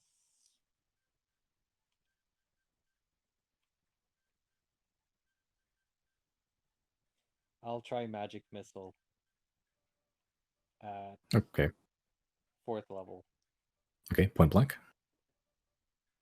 Yeah. Okay. Sure. So that's like what, 6 darts or something? It's 5, I think. 5. Okay. Sure. So roll for damage.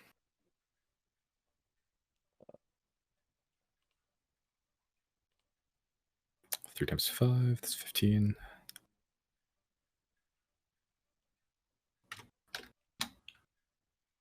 Okay. As you just close range shotgun blast this thing with the magical modes of light arrows that you have. It's still standing, not looking great, as it's a lot of the armor has begun to slaw off its body and is revealing some of the internal workings. Very strange collection of wires and metal. And I'm gonna attempt to move back. Okay.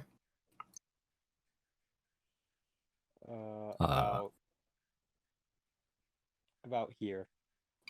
We'll make an attack of opportunity against you, Okay. which 18.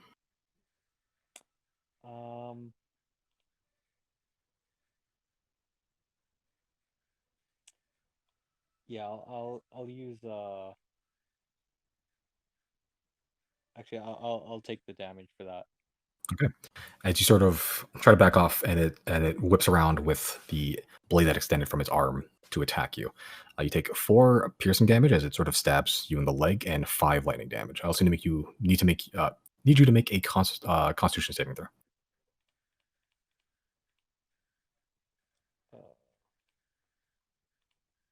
Okay. All right. So you don't actually move. As the moment the blade enters your body, you can feel all your muscles seize as you can no longer move. You are stunned, Uh-oh. which I will use that one. Sure.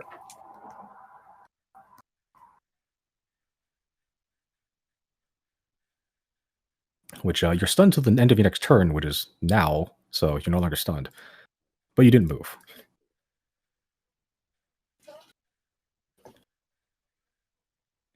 Okay. And I guess that's it. Okay. Pragel's still blind.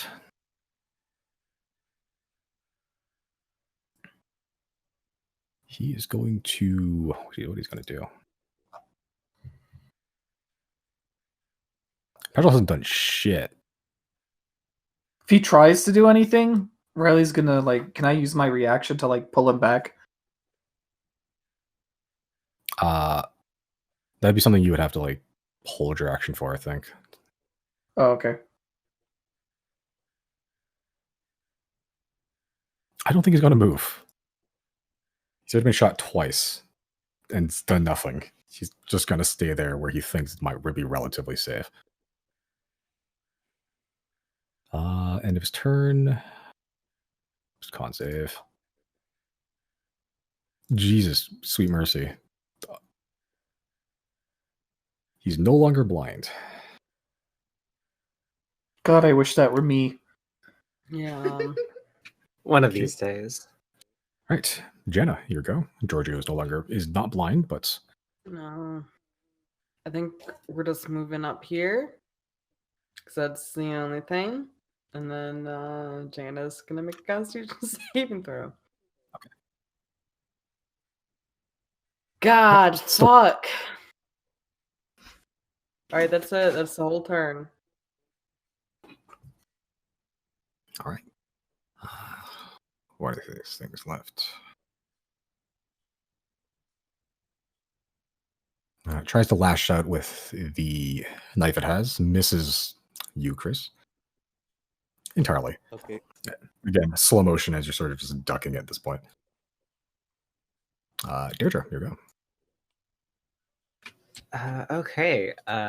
So all that's left is this one. What one? That's right there. That you can see, yeah. That we can see. Okay. Didn't move my spiritual weapon last time, so it's not going to be able to make it there. And how damaged is it looking? They're looking great.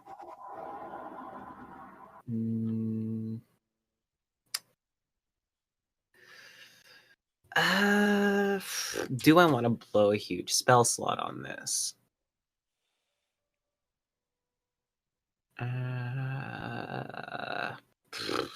Because I don't have a lot of great ranged options outside of cantrips.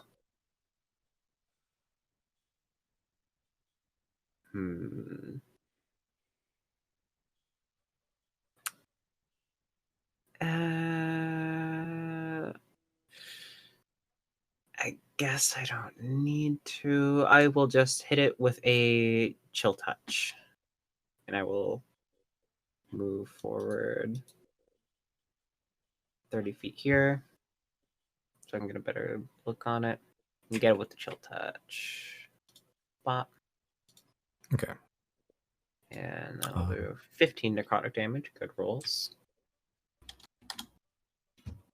Okay. And I will move my thing 20 feet. Sure. Okay, that's the end of your turn. Yep. Okay.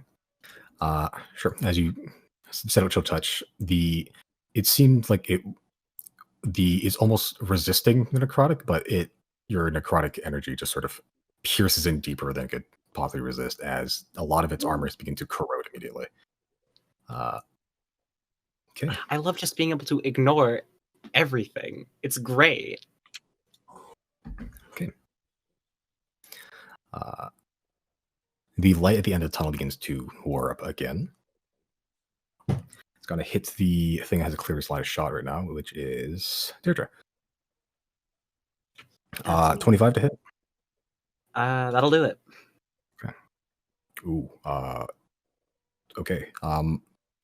You take 12 points of piercing damage and 31 points of radiant damage. Ooh. Okay. For a total of what number? 43. Minus 43. Didn't hear no fucking bell. Yep, as another blue streak of light surges down this hallway and strikes you directly, Deirdre, as it leaves this 3-inch gaping hole where your chest would be, as it sort of fills in with ectoplasmal glow, but definitely took a lot out of you. No, it's fine. Okay. 0, you're up. Okay, I'm going to use my bonus action to trade spots with my Echo. All right. Yeetith. Fantastic. And then now that I'm here, I'm going to use Eldritch Blast, I think. Okay. Can I get two raids of it, right? 3. At point blank range. At point blank range, yes. Yeah, they'd be at disadvantage because they're ranged, I believe. Oh, then I mean, I'll back up. I think I have 15 feet of movement left. I'll back up. Wait, no, I can't do that because he'll get me. Opportunity. Yeah, fuck, I can't do that. You know what? No, fuck it. I have blur going. No, fuck it. I'm gonna move back. Okay. Yep, it will take a attack opportunity against you at disadvantage, I believe, right? Yes, because I still have blur going. Okay. Fuck it. What's your AC right now? When you asked that, 16. Okay. It rolled a natural 20 and a 15 total. Wait, 15 total damage? 15 total to hit. It rolls like a number below that, but I just added. So fucking skin of your teeth. All right. Yeah, sure. Oh, disadvantage. Oh, okay, fuck. I thought it hit me twice. Okay, I'm a fool. Okay. Okay. Sorry, I got anxious. Okay, now I'm gonna make my 3 Eldritch Blast attacks. Okay, you may.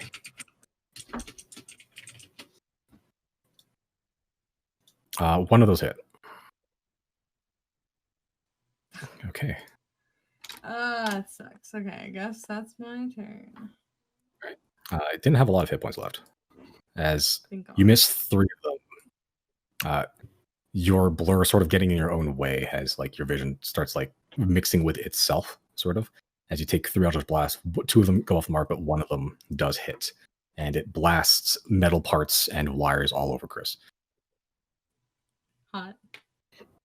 Okay. That's the end of your turn? Yeah. Okay. Riley, you are still blind. Same process as before, sword along the wall, and then I bump into Chris. Who is this? It's me. Okay, perfect.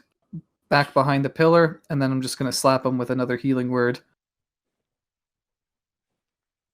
Evidently, I'm the cleric today. Can't see shit. But I can Keeps us see on things top. most of the time. All right. 7 points of healing to you, Chris. And let's Thank see you. here. I also want to see Jenna- something. Jana wants to use her free action just to shout, "You're doing great, Riley." He's gonna say thanks. Thank you! And then let's see if he is not stupid. He won't do anything else. Okay. You get bardic inspiration from Jana's words. Do I? No, you don't. No. But it's fun Okay, to that's what I think about. thought. Yeah, it is. You're right. Okay, that's the end of It's your my turn. turn. Yeah. Positive. Roll for blindness. Oh yeah, right.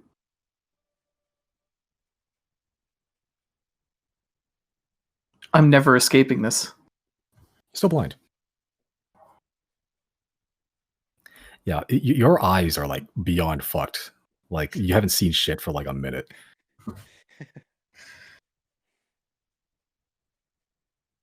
All right, Giorgio's in your turn. Okay, Chris, your go.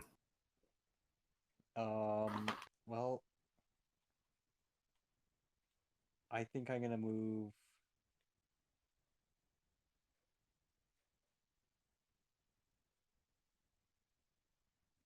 Over here. Okay, sure. With your movement, with your 60-foot haste movement, yeah, that'll do it.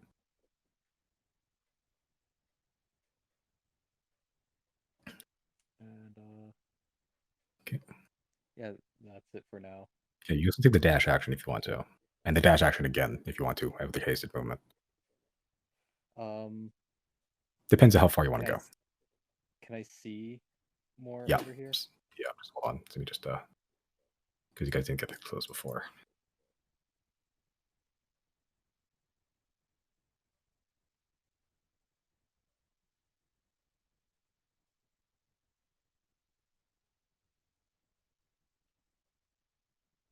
I'm just loving the quantity of skeletons that there is.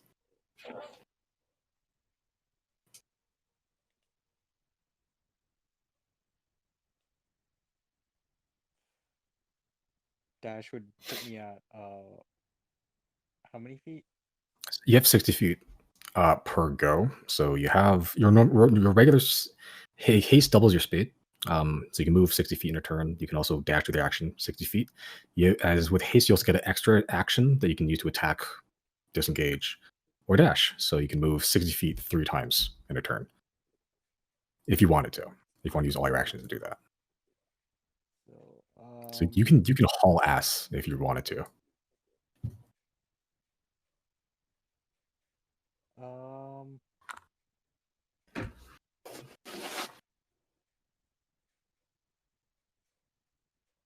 I'm gonna move up to here and see what's up there. Okay, 60 feet again. Yeah.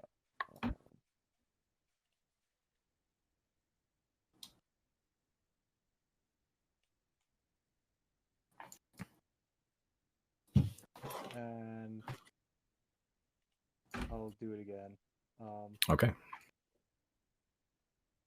To there. Yeah, I'll go right there.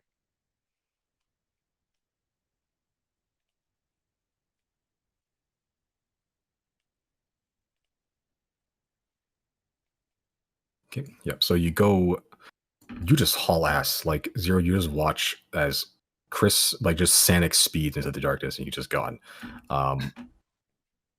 Yeah, Chris, you see the corridor widens out and you can see just the barest tips of some staircases at the either end.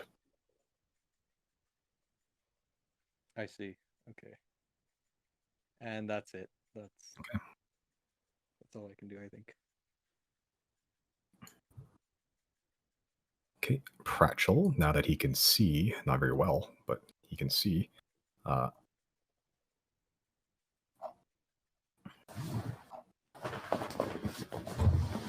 to move 25 feet, 50 feet dash, Misty Step.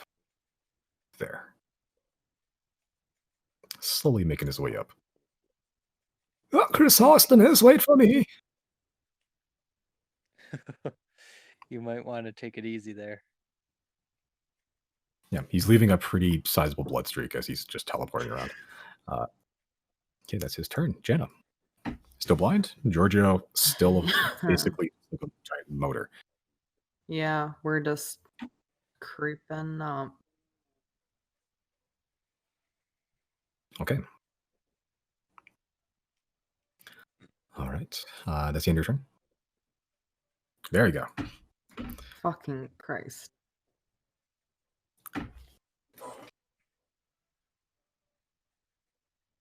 Okay. As mercifully color comes back to your eyes, a jarring shift from just black, or sorry, pitch white to just pitch black almost. Your guys readjust to the darkness and you can see the corpses of people, bloodstains around you, and the ruined bodies of those constructs that your companions have killed. And also Pratchell's just up there too. Hey, what's up? So let's go. Oh, that's what those noises were. All right. Deirdre, here we go. Well, guess I'll death ward myself because you never know, and move my thing 20 feet up, and move myself 30 feet up, and that is everything I can do. Okay. All right. Take another shot at clearest thing you can see, which is Deirdre. That's in 18 to hit. No. Okay. Yeah. After being shot the first time, you're not going to get shot a second time. You're determined as another streak of light you can see. Instinctively, you just move a little bit to the left, and it just barely misses you. Yeah. Try me, bitch. All right. End your turn. Zero. Here we go. Let me see. I'm going to use my.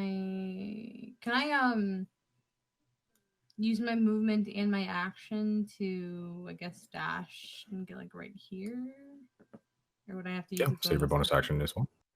You You can use action and bonus action. Okay, so yeah, I'm gonna use my action to dash, bonus action hide, and that's my turn. Okay. Make a stealth check. Sure. You're super hidden. You're confident you're hidden. Fantastic, and I'll be right back. Okay. Riley, here you go. All right. Same as before. At this point, he basically kind of knows the distance, so once he gets to around here, he'll be like, yeah. Is there a way I can like have two people inspired simultaneously, correct? I don't think so. No? To I wait? think you can. One person can't have two inspirations at once. Okay. But two people can have one inspiration, is I believe how it is. All right. At this point, I'm going to inspire myself. Say, all right, Riley, come on, you can do this. I can't? It has to be a I creature thought you other could than inspire yourself. yourself. Fuck, No. never mind. Riley is going Any to creature that reach is through not the you. ethereal plane and inspire himself that way.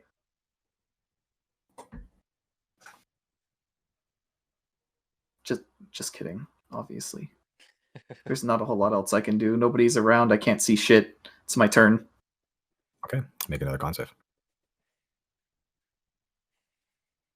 Don't forget, you're here forever. Do it for her. Her is called sight.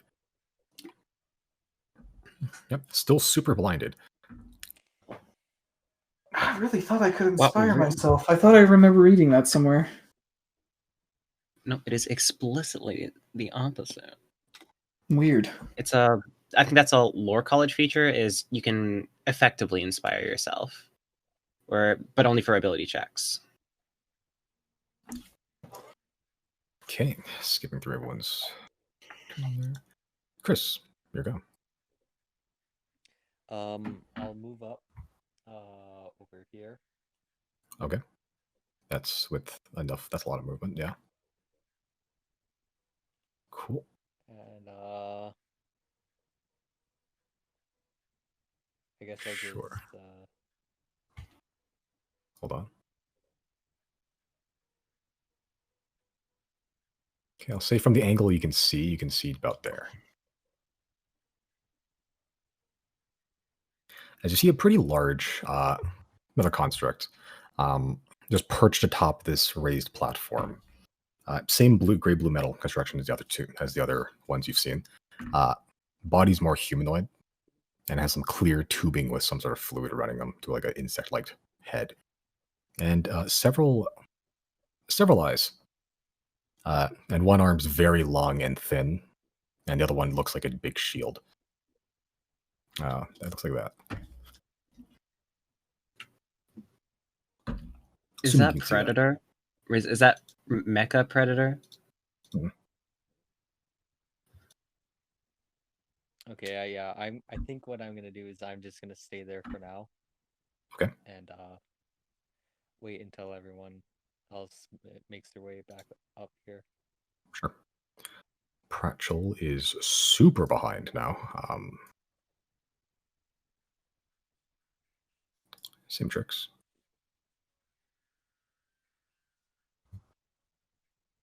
Yep, still slowly teleporting up towards you. Next round. Jana, here you go. I think we're just cruising. So if Georgia were to dash, he would go double his. Yeah, he would basically take his Speed? movement again.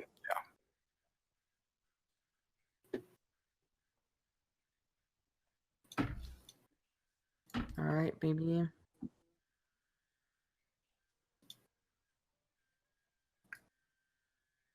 Right. As Giorgio does the zoomies very, very fast. There's some fast motherfuckers on this party, Jesus. I think that's it. Because, yeah, that thing is still quite a... Yeah. Wait, what's Jana's range on her bow? 150. Like, Oh, it's within range of not being Um, at disadvantage. I'm gonna take a shot. it is, but it is also in darkness, but you can see the lights. So I'll say you can make an attack roll with disadvantage. Just because it's still sort of shrouded Okay. in darkness. You're just shooting at lights, pretty much. I mean, worth a shot, I guess. It's something. It does not hit, unfortunately. But you do shoot towards these lights. This lights that's been assailing your party for the past minute or so. And when you hit it, you do hear a metallic ping. Hits something, but you're not sure if it did damage.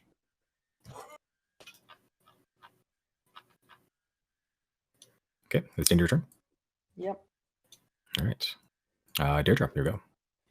Okay, so here's my thing. First step, move 20 feet up here. Next step is figure out how far 90 feet is. 90 feet is right behind Pratchell.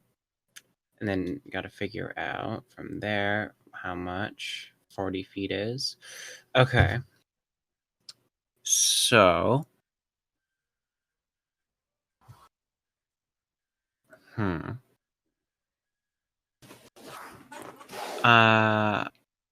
First things first, gonna conjure a celestial right behind Pratchell there at 5th level. It is tiny again. How do we make it big?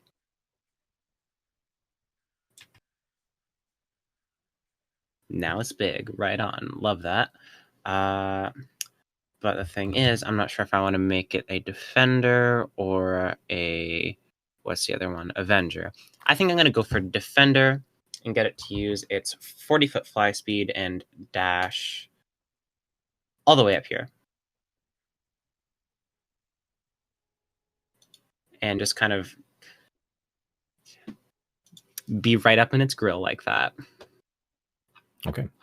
And also moving spiritual weapon up 20 feet as a Deirdre thing. And also, after I summon the thing, going behind cover next to Riley here as a Deirdre thing. And got my Celestial Spirit up there, ready to scrap. Okay. And that's it. That's all.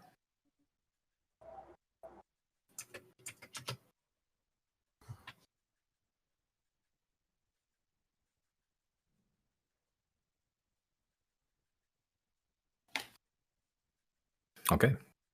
That's the end of your turn.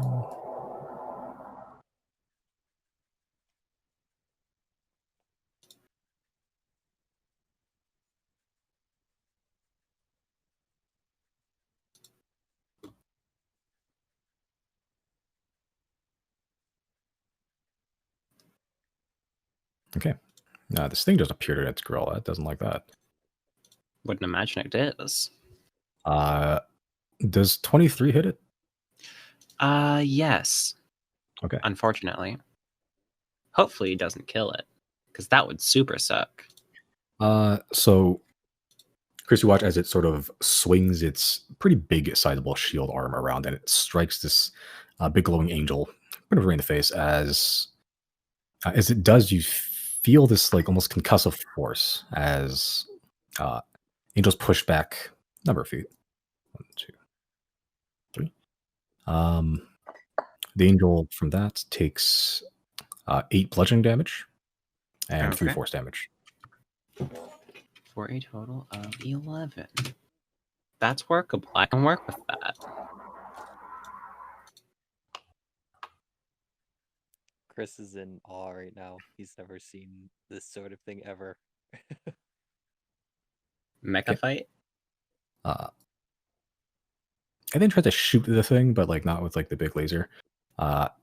Just a puny laser. Does not hit, unfortunately. 16. Bet.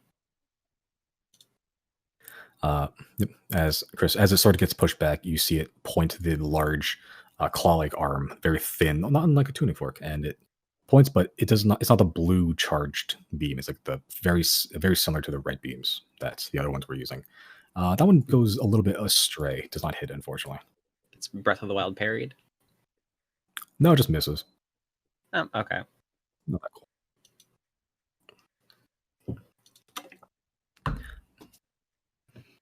All right, 0. Here we go. Okay, I'm gonna use my movement and my bonus action to dash and get like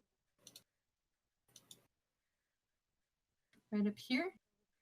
Okay, And then I'm just gonna cast Eldritch Blast. sure. That is beyond dark vision. So you're just shooting at lights, pretty much. So it would be 3 attacks with disadvantage. It is within range, but you still can't technically see it. Question though, question. Yes. Let me check something. Hold on.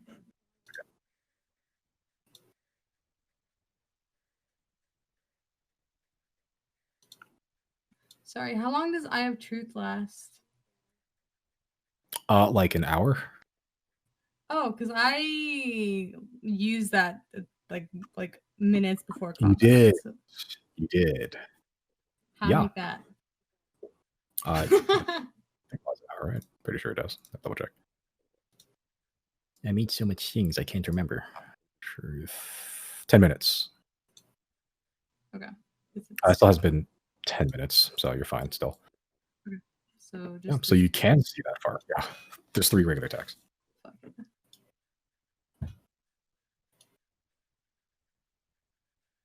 None of those Ah! hits. Hated you. Okay, I guess it's my turn.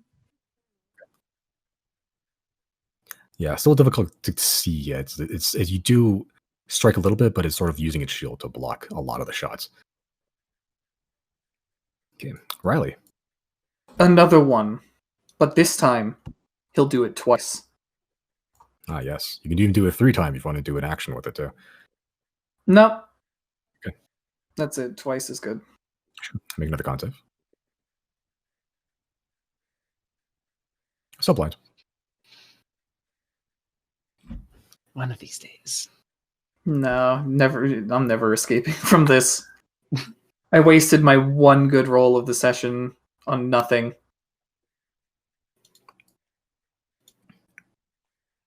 Okay, try to Chris, here you go. Okay, what I'm gonna do is I'm gonna move up a little bit. Okay, how far is up? I'll go right. Can I go in this spot? You can. Is the contract up there is like 15, 20 feet up. It's on a raised platform. But yeah, you can go. You can go there. Okay, I'll go there then. Okay. And let's see.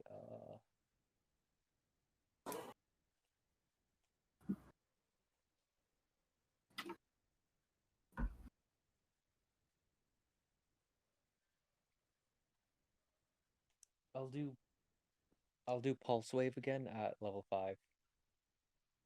Okay.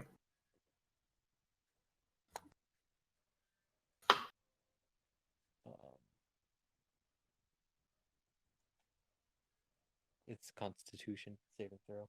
All right.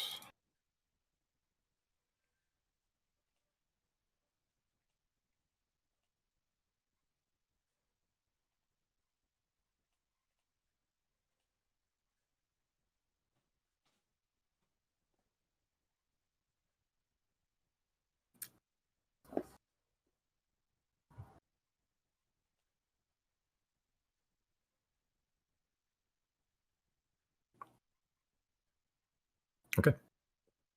All right. So you blast it with pretty much everything you have.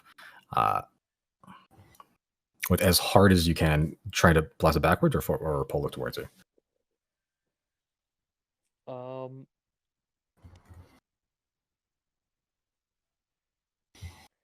I think I'll pull it towards. Okay. Okay. As you pull it towards you and takes the damage, you watch as it crashes through the stone railing that it was sort of sitting upon and falls about 15 feet to the ground. Takes a little bit of damage. Not much. And lands prone. As you can see, its legs are very animal-like and clawed like an insect almost, and you can see it's dug itself into the ground pretty much. And as it fell, it took a good amount of floor with it, as its legs are just pulled through the ground, and you just pulled it out like uprooting a plant, pretty much. But it's chilling there. It fell over. Okay. At that point, I'm gonna move back to my Okay. spot, All right. and that's it. Cool. Pratchell. 25.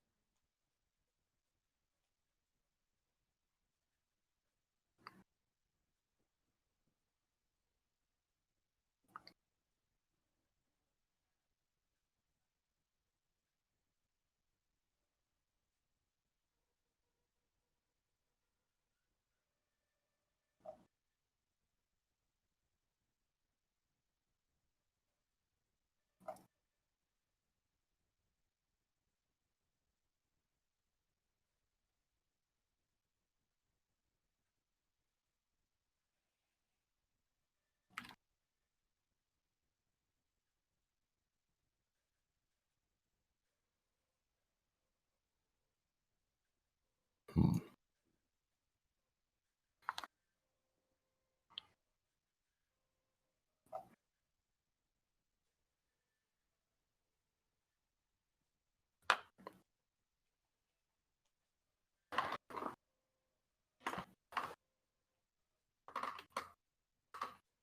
Okay. Pratchel is going to run up here. Pretty close. Closer than Chris you'd like. Yeah.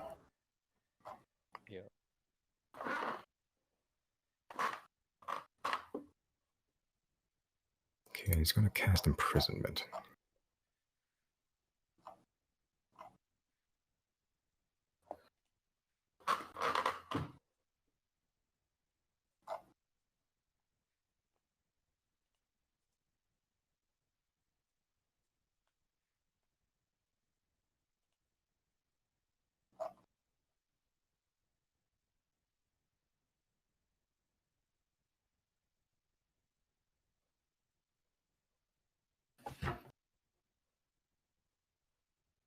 Okay. Chris, you watch as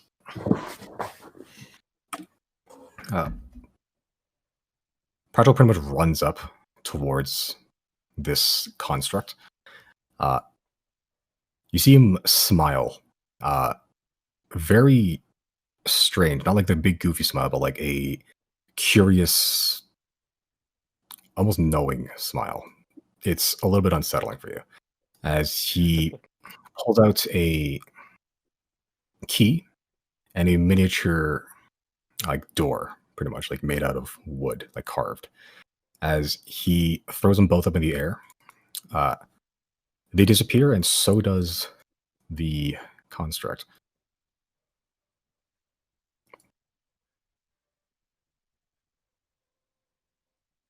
Pratchel sort of looks back towards you. That's mine now. Oh my fucking god.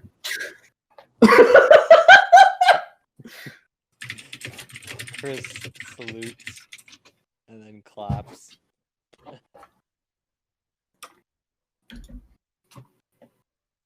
All right. The lights gone. The hallway empty, seemingly. The whirring that used to pollute this area no longer pervades your ears. As you all take in a breath, some of you far away from each other, some of you slowly approaching. Riley's still blind. Riley's going to concentration con save just for fun. Yo! When it didn't matter. You love Yeah. to see it. You finally unblind yourself, and you find yourself several like hundreds feet away from where you last saw yourself, and just like corpses, blood, skeletons, the strewn bodies of these constructs that you were fighting that you saw for like 12 seconds. And you find yourselves with a bit of respite.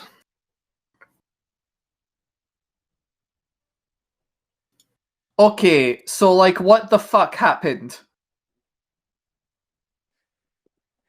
We blew up some metal things, and there was a big metal thing, and there was an angel, and Pratchel got waves to the angel. big metal thing.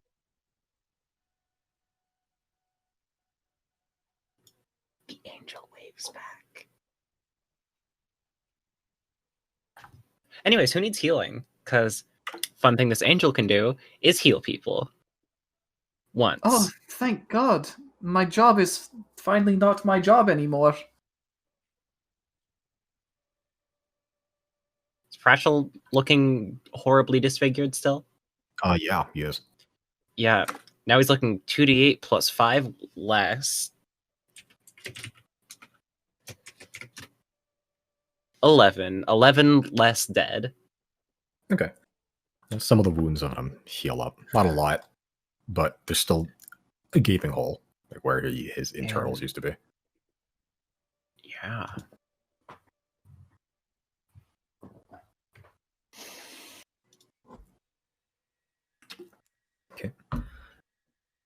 let's go check out what's on that big old podium. Huh? Huh? Yeah. Riley's gonna Let's keep do his distance. Okay. The farthest he's willing to go is like right here. We'll just float up here with my angel pal. Okay. Oh, that fits like perfectly into there. Everybody make good. perception checks. Angel also.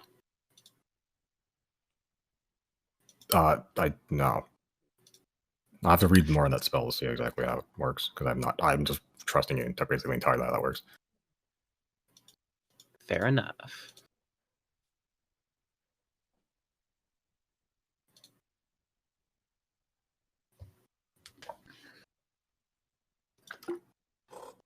Okay. Yeah, good majority of you, as you're sort of walking up, or about to walk up the steps in this sort of larger open area, you can see on the walls are carved reliefs. Carved rock. It's almost seen pretty much nowhere at all, considering how long this quarter may have been here. Pretty much this whole section, this little weird widened section, has reliefs running pretty much all along these walls depicting various things. They're huge. Just grand, sweeping works of art depicting something. I can go over them now, or I can end the session. Up to you guys. I'm down to You can go over them. I think going over them now. They sort of sweep in from what you can see, like a counter clockwise. When you were first entered, it looks like the beginning of the piece. The first relief depicts a group of stout-looking humanoids.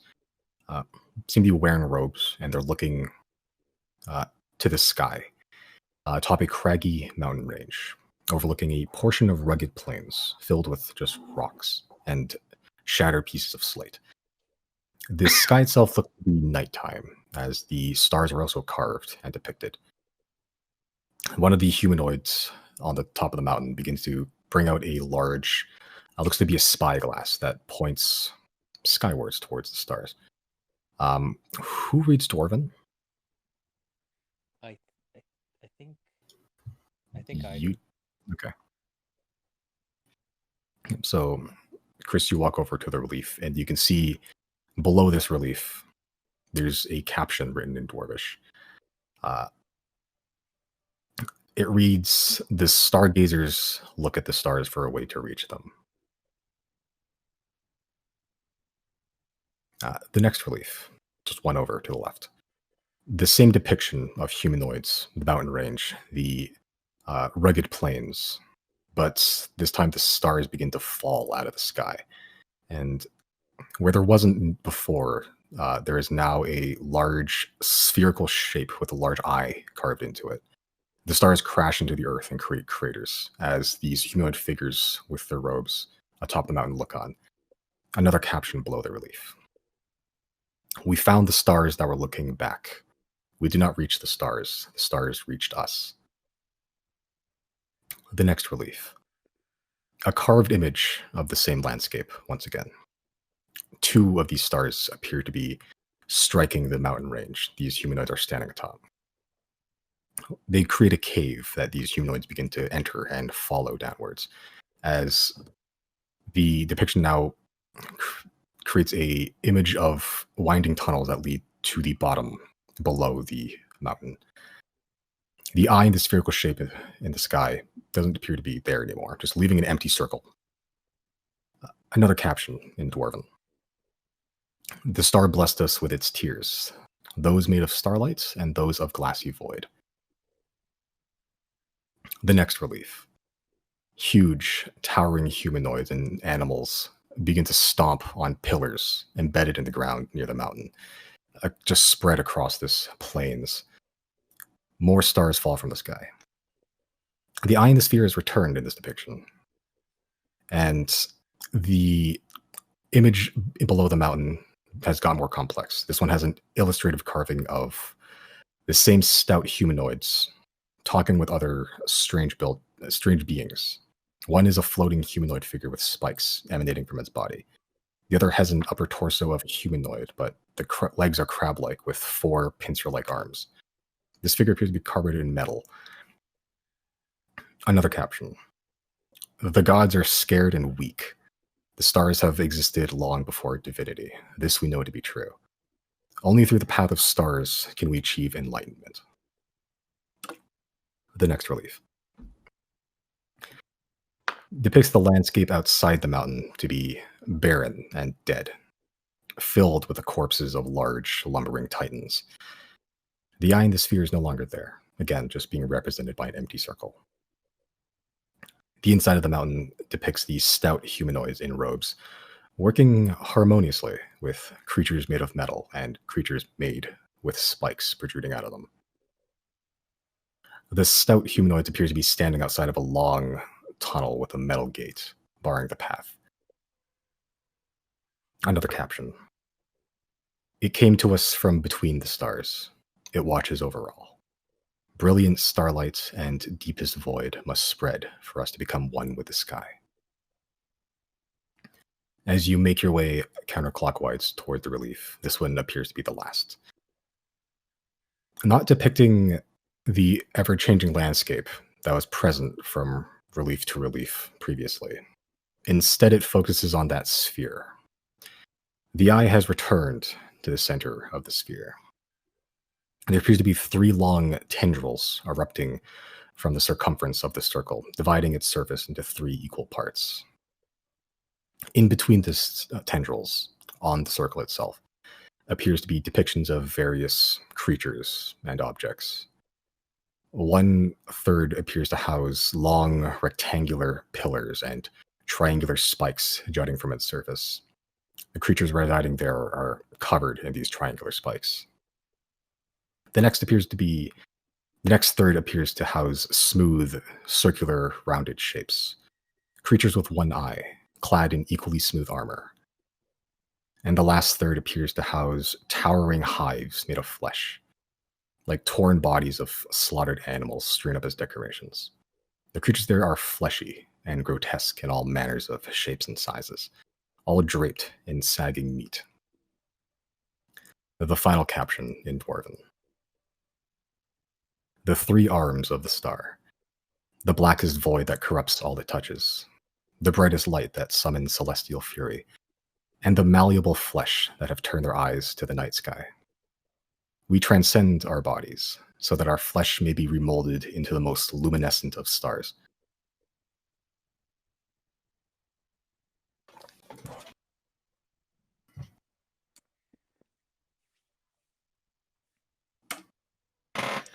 That is very Can we get that in written form? Yep, I didn't hear half of that because of the cutting out. Damn. I heard all of that. Yeah, I heard all of it. Yeah. Maybe I'll make a That's video of fun. it. I'll make a video of it later. Sorry. All right, I guess that's where we'll leave it off. Yeah. GG's.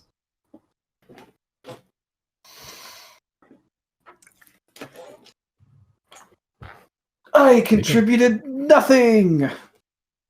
You basically certainly wouldn't kept say you most of us contributed alive. Yeah, you did. True. Probably mad dead right about now. True. Yeah. Isn't Pratchell just like barely standing? He has like less than 1/3 of his hit points, even after all the healing.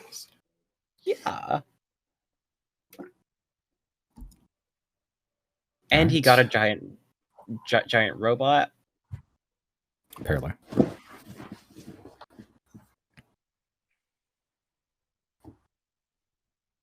Yeah, Then we got the there's but recording. one more thing we need.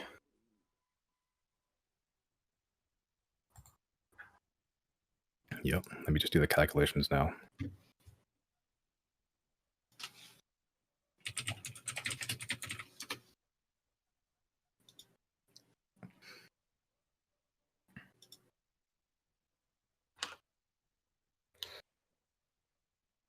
Oh, shit.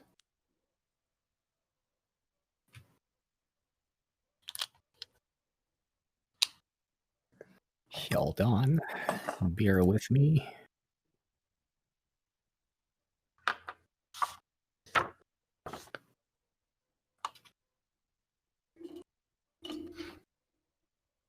Did my favorite session drawing tonight. I really liked the mushroom forest. That was fun. Yeah, the ones you had to sprint past. Yes. I thought there was another part that we didn't have to. Even if we had to sprint past them, it was still fun. Big mushrooms. Big mushrooms. Big mushrooms are fun, even though they're toxic and they deal 12 points of damage to you. Okay. That's just how it be sometimes.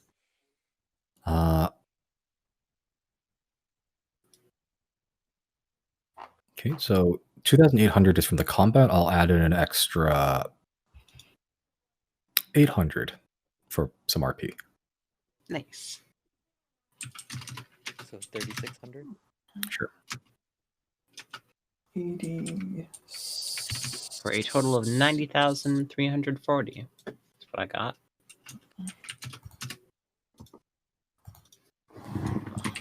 Yep. Almost at 100k. Yo.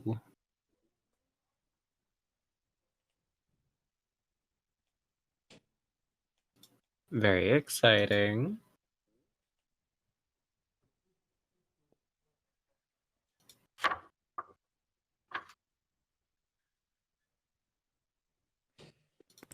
It's very interesting. It seems to be coming together. You know, with the falling stars and that. It seems it's also interesting.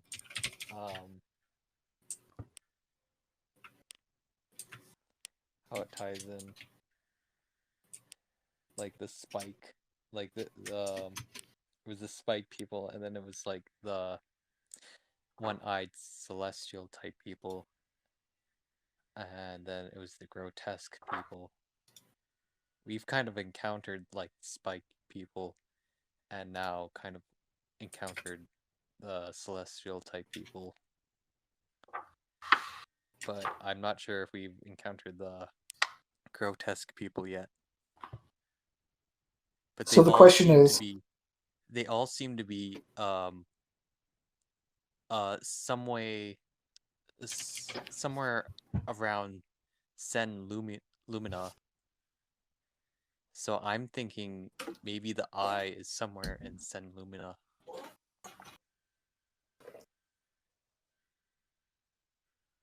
so then my question is, were we the baddies for blowing up the obelisk? I don't think so. I mean, say what you will, they were torturing innocent souls, and there's no way that you're doing that as the good guy. Yeah. So, regardless of if they're Not about doing that. something good, I think we made the right call.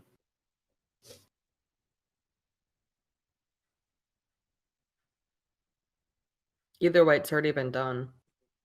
Yep. Might as well assume it was the right thing.